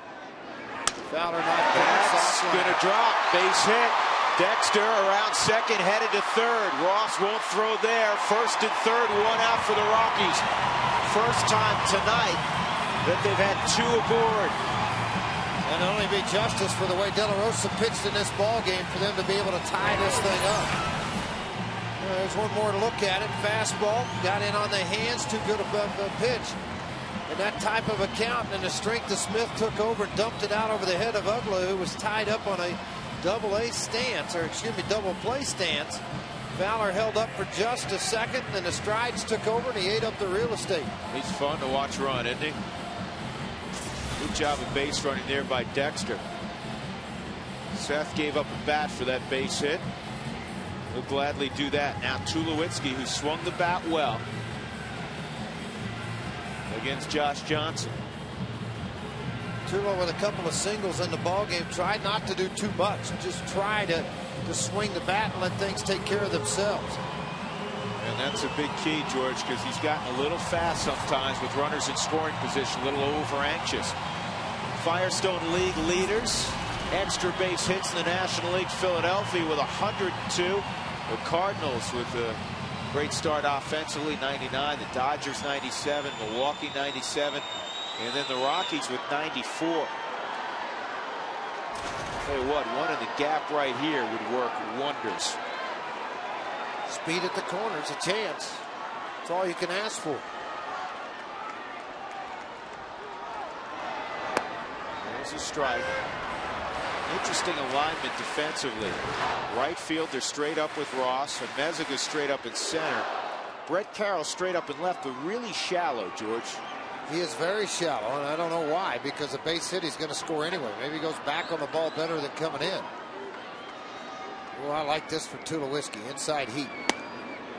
Wow. He didn't fire at it. Now he's in a hole 0-2. Not sure it was a strike either. Tulowitzki having words with Bill Miller behind the plate.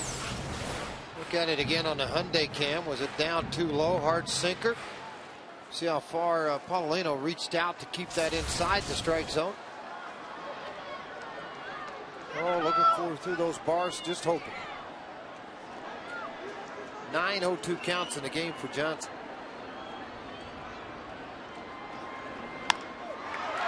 Little chopper to short. One play for Ramirez. That's first. So that'll get the ice broken for the Rockies.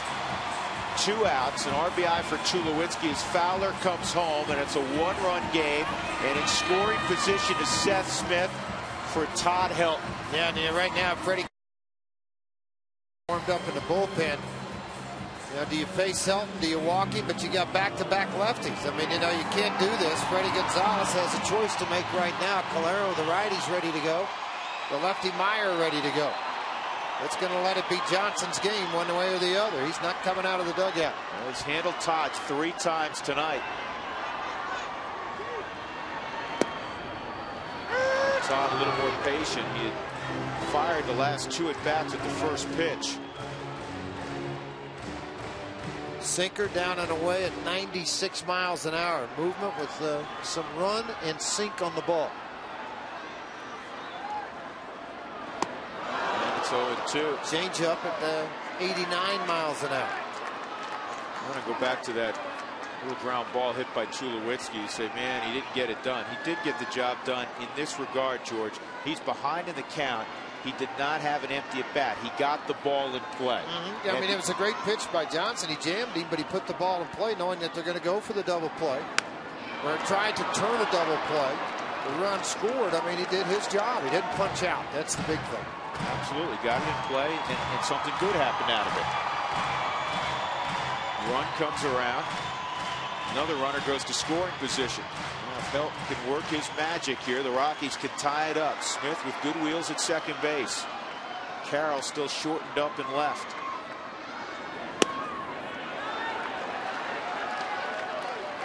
Johnson 108 pitches in. And Freddie Gonzalez showing a lot of confidence. You know, Freddie came from that Atlanta organization where they gave free rein to those starting pitchers. That last pitch, 97 on the radar gun at 108. Didn't put it in a spot where he wanted it.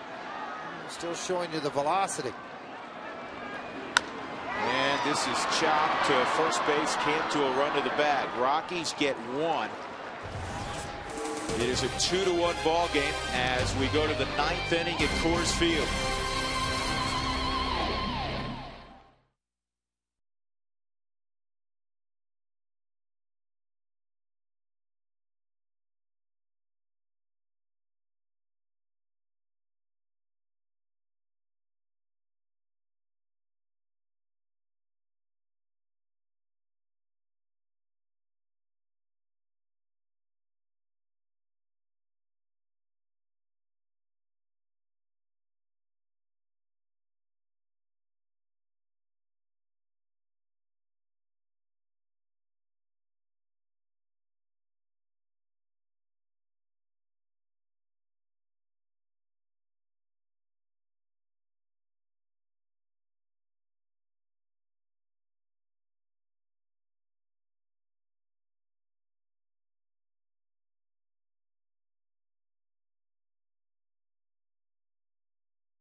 FSN is brought to you by Southwest Airlines. Southwest has low fares with no hidden fees, where what you see is what you pay.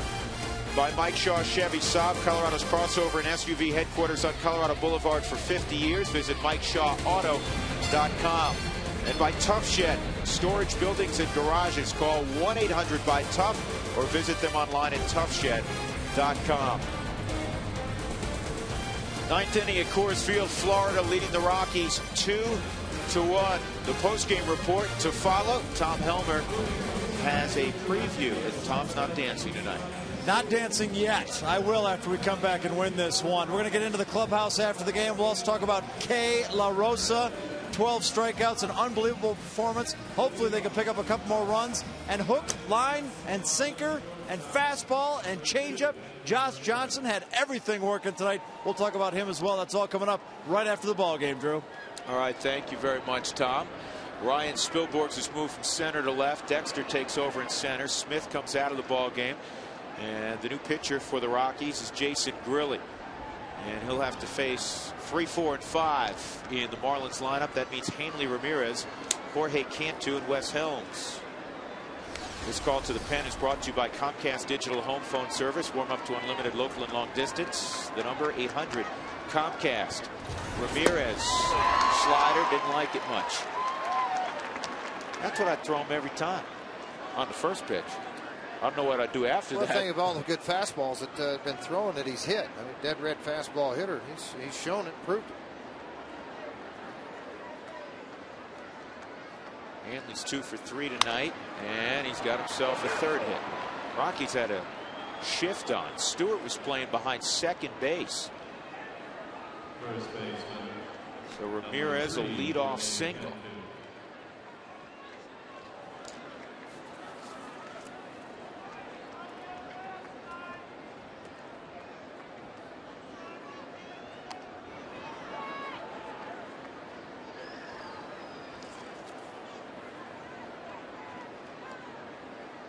Let's see if Hanley looks to run here, try to produce an insurance run. A very good hitter at the plate, Cantu.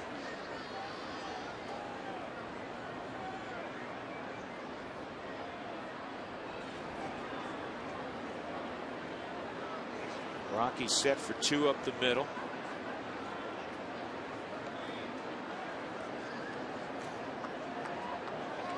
Cantu tonight. Single and 2 strikeouts. De La Rosa, 8 terrific innings. Gave up a couple of runs, just 4 hits. Walked 1, struck out 12. Tomorrow it's the sinker baller Chris Volstad against the sinker baller Aaron Cook. We're on the air at 12:30 with the pregame report on FSN Rocky Mountain. Thought Johnson was tall. Volstad 6'8". Yeah, the big right-hander, another one of those #1 draft picks they just happened to find. Stanley Meek has got to the big leagues in a hurry. The right-handers right now has really dominated well. You look at his record at 2-1, 297. Young kid, 36 innings, 25 hits, 32 strikeouts. Talk more about him tomorrow. Really working ahead now. Ball and 2 strikes.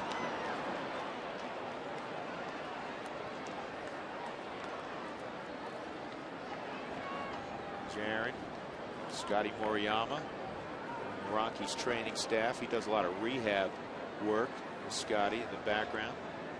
He's been down in Tucson. You know, Rockies left Tucson more than a month ago. Scotty's been down in Tucson until a couple of days ago, working with all the guys in extended spring.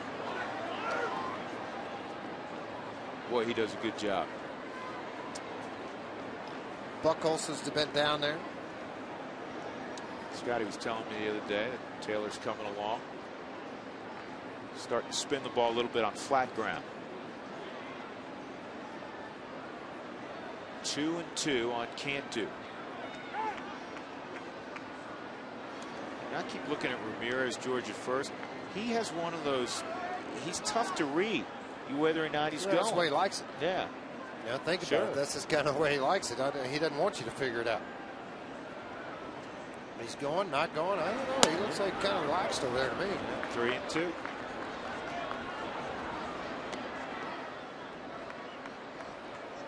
Just got to put his foot down, give that offense a chance. It's a one-run game.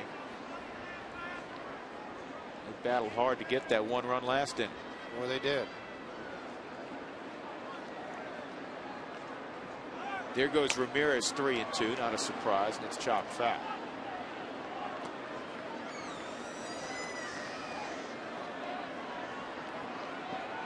He had his 5th stolen base back in the 4th inning when he was picked off. De La Rosa picked him off. He beat the throw basically to second, and the ball actually got the line of the runner, ended up in left field. Todd Helton was charged with an error as Ramirez went to third. 3-2 going again, and again it's pulled foul.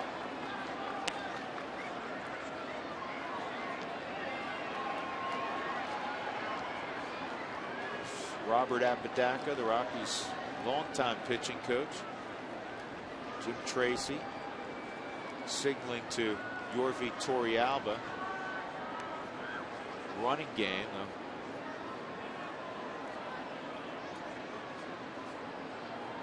I figure Ramirez is going again on a 3-2 pitch. There he goes, and this ball's hammered. Get foul. It is foul.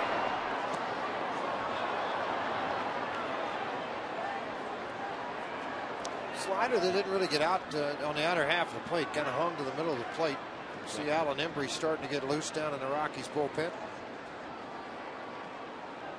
Had his son Ace in the locker room today. That's a good name for a pitcher's son. Brand new shoes on, getting a new glove. Schultz taking care of it. 3-2 again, swung on and missed. The throw is high. Ramirez has second base. So Cantu is a strikeout victim, really hanging tough. And we got Cantu, stolen base number 2 on the night for Ramirez. Hard slider, and you know Torrealba wished this throw would have been down a little lower on the bag. He was disappointed at the end of this throw. He's right at the very end of this, disappointed it sailed on him.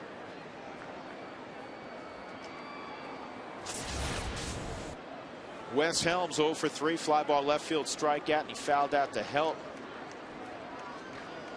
They're going to go over the series of signs, make sure they're absolutely on the same page. Last thing you want is a cross up here. There's no question about that. That's one of the worst things that happens to a catcher when he's expecting a fastball slider, or you know, vice versa, and you try to handle it. You got to make sure everybody's on that same page. It's no fun when you think you're getting the hook and the express comes. Start swatting at it like flies. Get this thing off of me. Umpires don't much like that either. No, they get a little upset about that. Bill Miller. He's the one that had hoping the ball hooked last night. Remember that one down the first base line? He thought he was going to get a rib shot. Here's the first pitch to Helms on the corner. That was a good job of holding that pitch in the strike zone, George, by Torrealba. Well, you know, what made it a little bit easier was the ball was on the outer half, so it's running back to his glove. Not like it's on the inner half running, where it's just driving your glove out of the strike zone.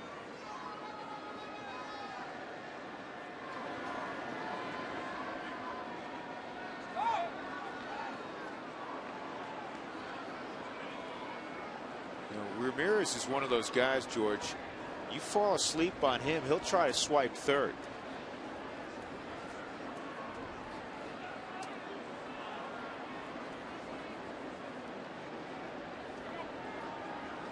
He's getting help from his third base coach. He knows how far Atkins is off the bag. He's trying to see, is Grilly a 2-look guy, go to the plate? Is there a pattern?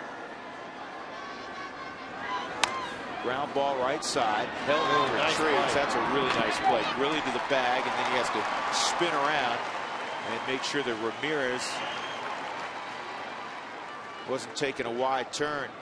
2 outs, and that'll bring up Cody Ross. Time for the Home Depot doing more on defense. And the play you just looked at, this was tough, George. Very difficult because of the hop. Todd Helton did not do it with his bat tonight, but he's done it with his defense. He makes another fine play here on a bad hop to keep the ball from getting into the outfield. And to go right now and get after Cody Ross, get out of this inning, and hope you can get something going against the closer of the Florida Marlins. So he's not up. Who is that up down there throwing them? Oh, can I not? He is up. I'm sorry. Number 22. Who is that? That's Lindstrom. He's the closer. Last time I looked, he wasn't up. It just he drove so hard you weren't seeing it go by back there. Got to gain weight, George. Actually, he looks like pretty. Yeah, he's pretty, okay. He's all right, isn't he? Cody Ross, and inside. This is the guy that Grilly's got to get. Keep it a one-run game.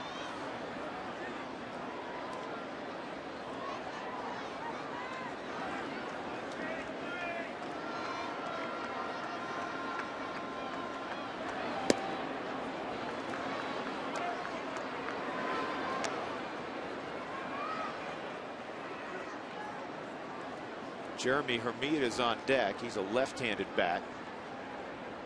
2-0 on Ross. 0 for 3 in the ball game.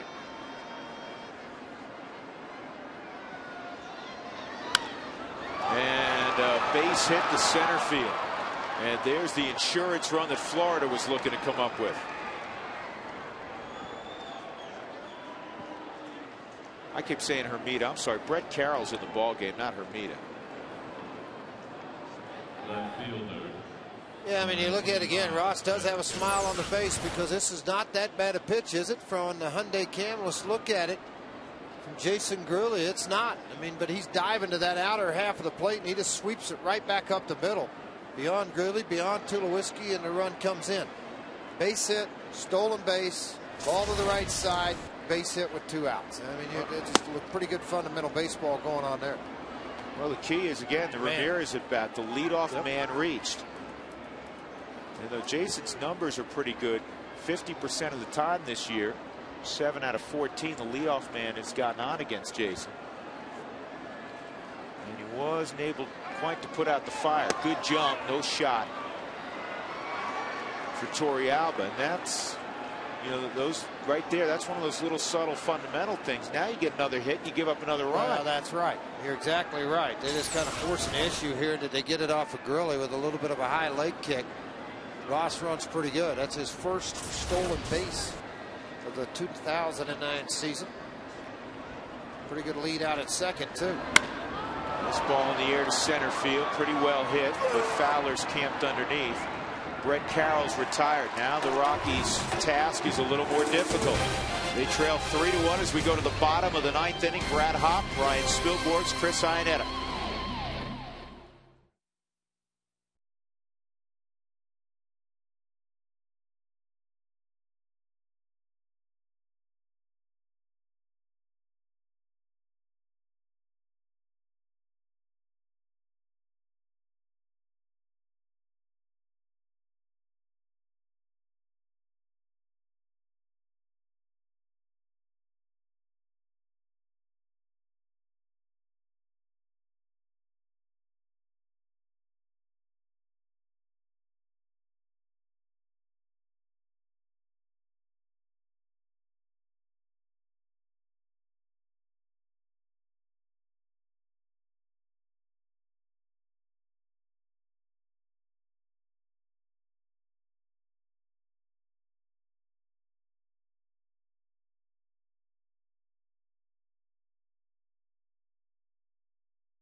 Run in the 4th, and they just picked one off at the top of the 9th inning. They lead 3-1 on the Rockies. This copyrighted telecast is presented by authority of the Colorado Rockies and may not be reproduced or retransmitted in any form.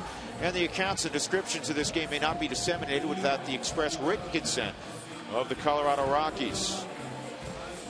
The post-game report immediately to follow right here on FSN Rocky Mountain. And hopefully it is after an extended inning for the Rockies. They'll try to get after the new closer for the Florida Marlins, Matt Lindstrom. Josh Johnson was tremendous. 1 run in 8 innings tonight. Gave up 7 hits, scattered them, did not walk a batter. He doesn't do that much. And he had 5 strikeouts. 2 hits tonight for Brad Hopp. Lindstrom throws really hard, but he's not all that experienced as a closer. I was talking to Freddie Gonzalez before the ball game, and I said, Freddie, I said, you still subscribe to that old theory that at Coors Field you're going to bring in your closer even with a 5-run lead. And he said 2 thoughts on that. He said, yeah, there's a little bit of that. Certainly we learned more about that last year in that 4th of July series when it was crazy with all the runs. He said, but also I have a young closer in Lindstrom, and I want to get him as much experience getting those final 3 outs, even if it is a 5-run cushion. Yeah, and that doesn't hurt either, because it just starts to build that memory. When you start to learn to get a lot of handshakes at the end, the high fives at the end on OW, it's a pretty good deal. That slider at 82 miles an hour, but a lot of really late dip on it. This call to the bullpen is brought to you by Comcast, digital home phone service. Warm up to unlimited local and long distance. 1-800-COMCAST. Tell you, I call him, and I said this last night, a quick twitch guy. I mean, everything comes at you hard and quick. You just watch how quick. It's a high, very accelerated leg kick, separation of the hands, the arm to the plate.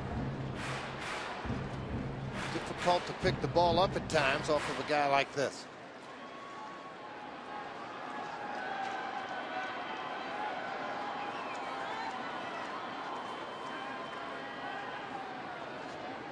Two and 2 on Brad. Got him on a slider. Record the out at first.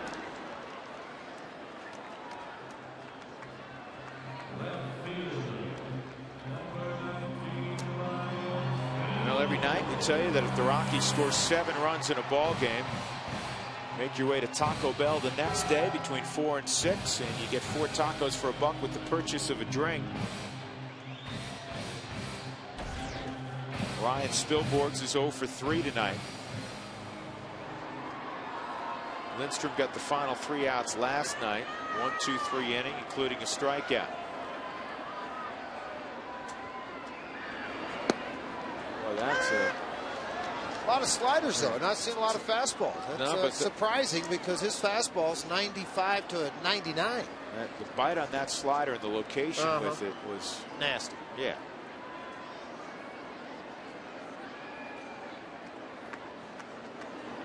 That one again. Right behind it. I mean, you know, again, watch if you can. I mean, a real speed fight at home, folks. Watch see how high up this leg kick comes. Leg comes down, hands separate, and then you got a pitch coming right at you with some kind of rotation. And you see Spilly thinking that ball was going to be a heater in. Well, it's all because of this front leg action right here. Watch how quick everything comes up. Difficult to find the baseball coming out of there.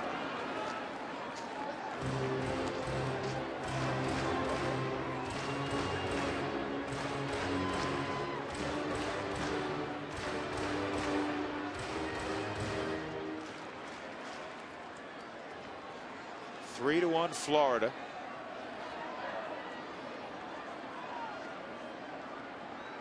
One and 2 count for Matt Lindstrom working on Ryan Spilborghs. Nothing but sliders, and then he just shook off to get to the fastball. And it was at 98 with some late bore on it. And one more look at this delivery again. I mean, see how quick that leg comes up? Folks, we didn't fast forward anything. That's his delivery. I mean, I don't know about you guys at home, but it looked a little bit like, to me, it was fast forwarded in a truck. It wasn't. That's his delivery. Hard slider coming after a fastball in. Inside. Lindstrom is from Rexburg, Idaho. We had a lot of spring baseball there. It's like 3 degrees. Late spring. Wow.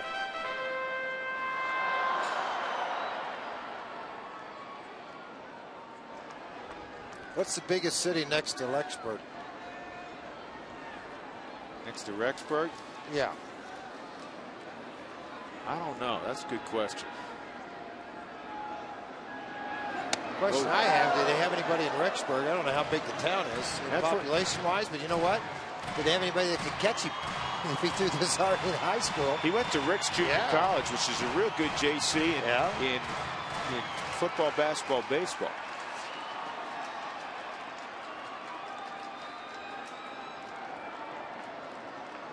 Three and two.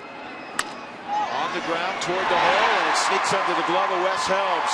So Spilborghs with a real good at bat, and that'll get the tying run to the plate and Garrett Atkins.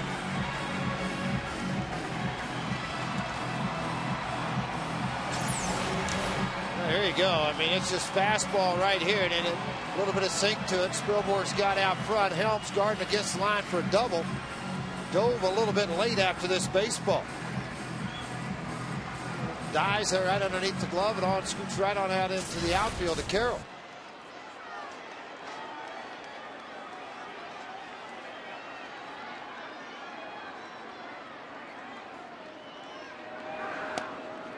Ball one on Atkins. Garrett's 0 for 3. Did reach on an error in the 5th inning. Well, Atkins 2 for 3 in his career against Leinster.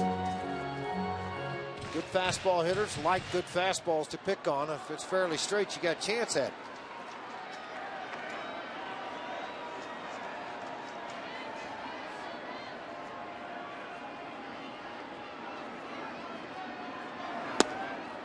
Two and 0. That's what I was talking about. You know, it's a 2-run game, so it's far from over. You'd hoped it was just a 1-run game. Put some pressure on this kid. He's 29, but this is his initial time closing. He hasn't had a lot of time in the big leagues, a little bit the last couple of years. Make him sweat. Well, everything 3-0. everything kind of fell into place for him to take this role over based on what he did as a setup man for Greg a year ago. You know, it's easy. It's not easy. It is an easier job when you know you have somebody like a Greg behind you to be a setup man in the 7th and 8th inning. 3-0 on Atkins. Spilborghs at first. Ball 4. That'll bring up Ian Stewart. 2 men on for the Rockies. It'll also bring Mark Wiley to the mound.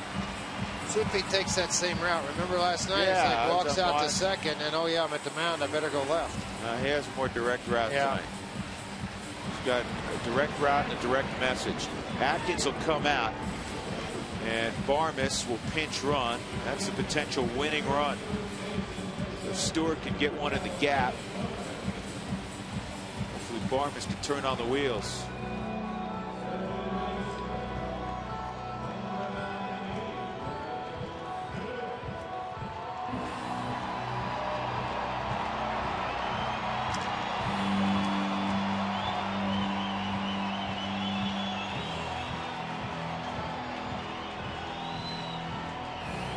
Ian Stewart 0 for 3. Hit a line drive to left as last time. He's been caught looking twice tonight, not by Josh Johnson.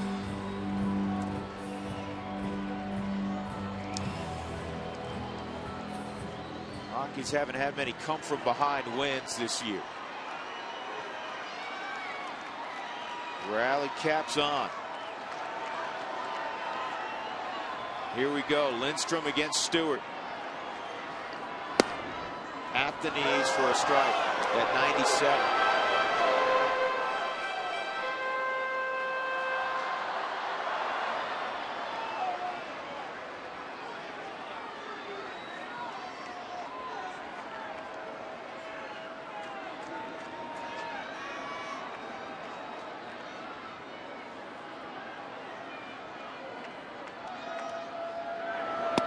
Down low.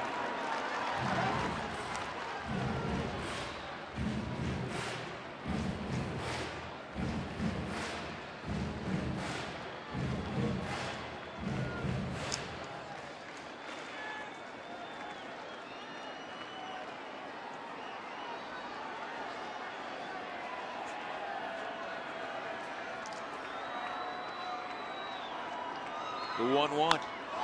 High fly ball to right.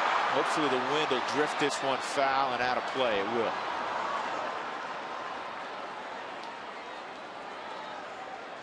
Stewart's got a buggy whip swim.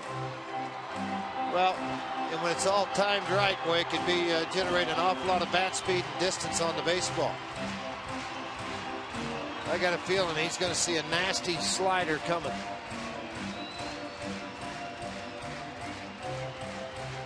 Vargas running for Atkins at first. Spielborg's at second. He singled.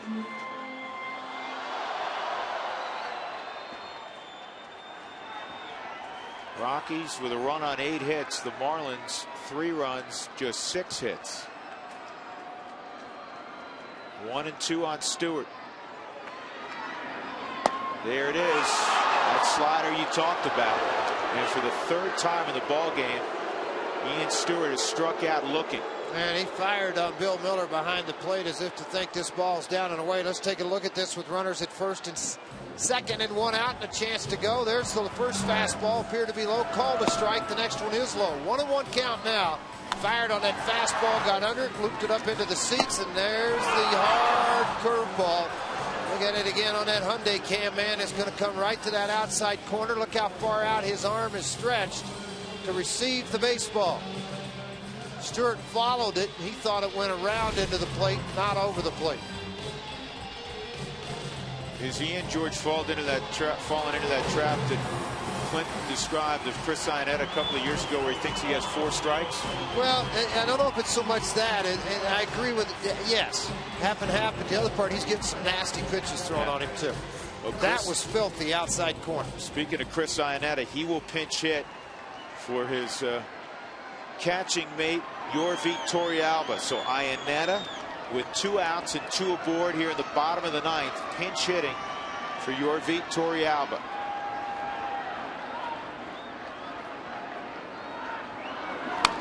And he fouls off that first fastball at 98 miles an hour.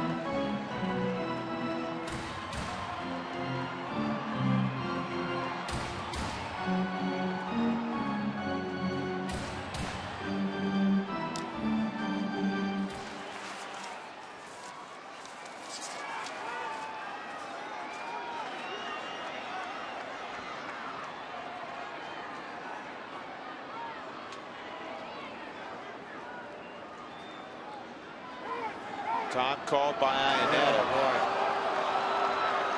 I'm sure Freddie Gonzalez and Mark Riley weren't real happy. But you know what? Out there. You're right, but you know what? Let me tell you something. What I thought he did here when he called time, I mean, Bill Miller jumped out of there fast. See, Iannetta asked for it and put the hand back on the bat, and then it was given to him. He was able to get out of there. By the way, this Rexburg, Idaho's next to Pocatello. Pocatello. Pocatello. Oh, Pocatello. Pocatello? Pocatello. About 2,000 people. It's out in the middle. That's a strike. It's way out there. That's all I know. It's Pocatello. Pocatello.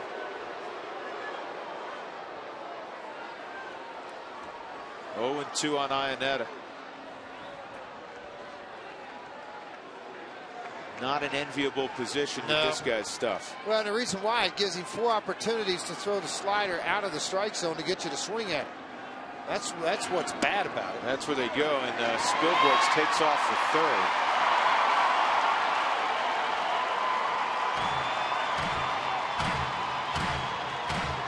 And the only thing you think about this side of it is the wild pitch factor of the hard slider in the dirt.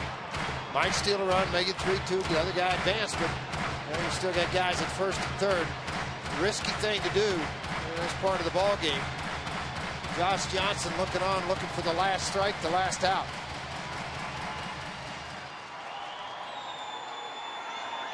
You got to be 1,000% sure you're going to make it. Because the important run, I said winning run. Excuse me. Barmes is the tying run. Down 2 runs. See, if Lindstrom threw a fastball here, it's either going to be way up into the strike zone here. Josh Johnson, 2 strikes a lot tonight. That Paulino would go up high, or it's going to be sliders down in the dirt. 1 and 2. Iannetta rips it to 3rd. Dropped for a moment by Helms, but he gets it across to Cantu, and the Marlins prevail 3-2-1. Lindstrom gets the save. Josh Johnson's now 3-0. Jorge De La Rosa, despite 8 fine innings, falls to 0-3. Tonight's Land Rover Extraordinary Player of the Game is Josh Johnson. He went 8 innings. He allowed a run on 7 hits, did not walk a batter, struck out 5. And on the one occasion there was traffic, he all of a sudden moved his fastball from the low 90s to the high 90s. Land Rover designed for the extraordinary.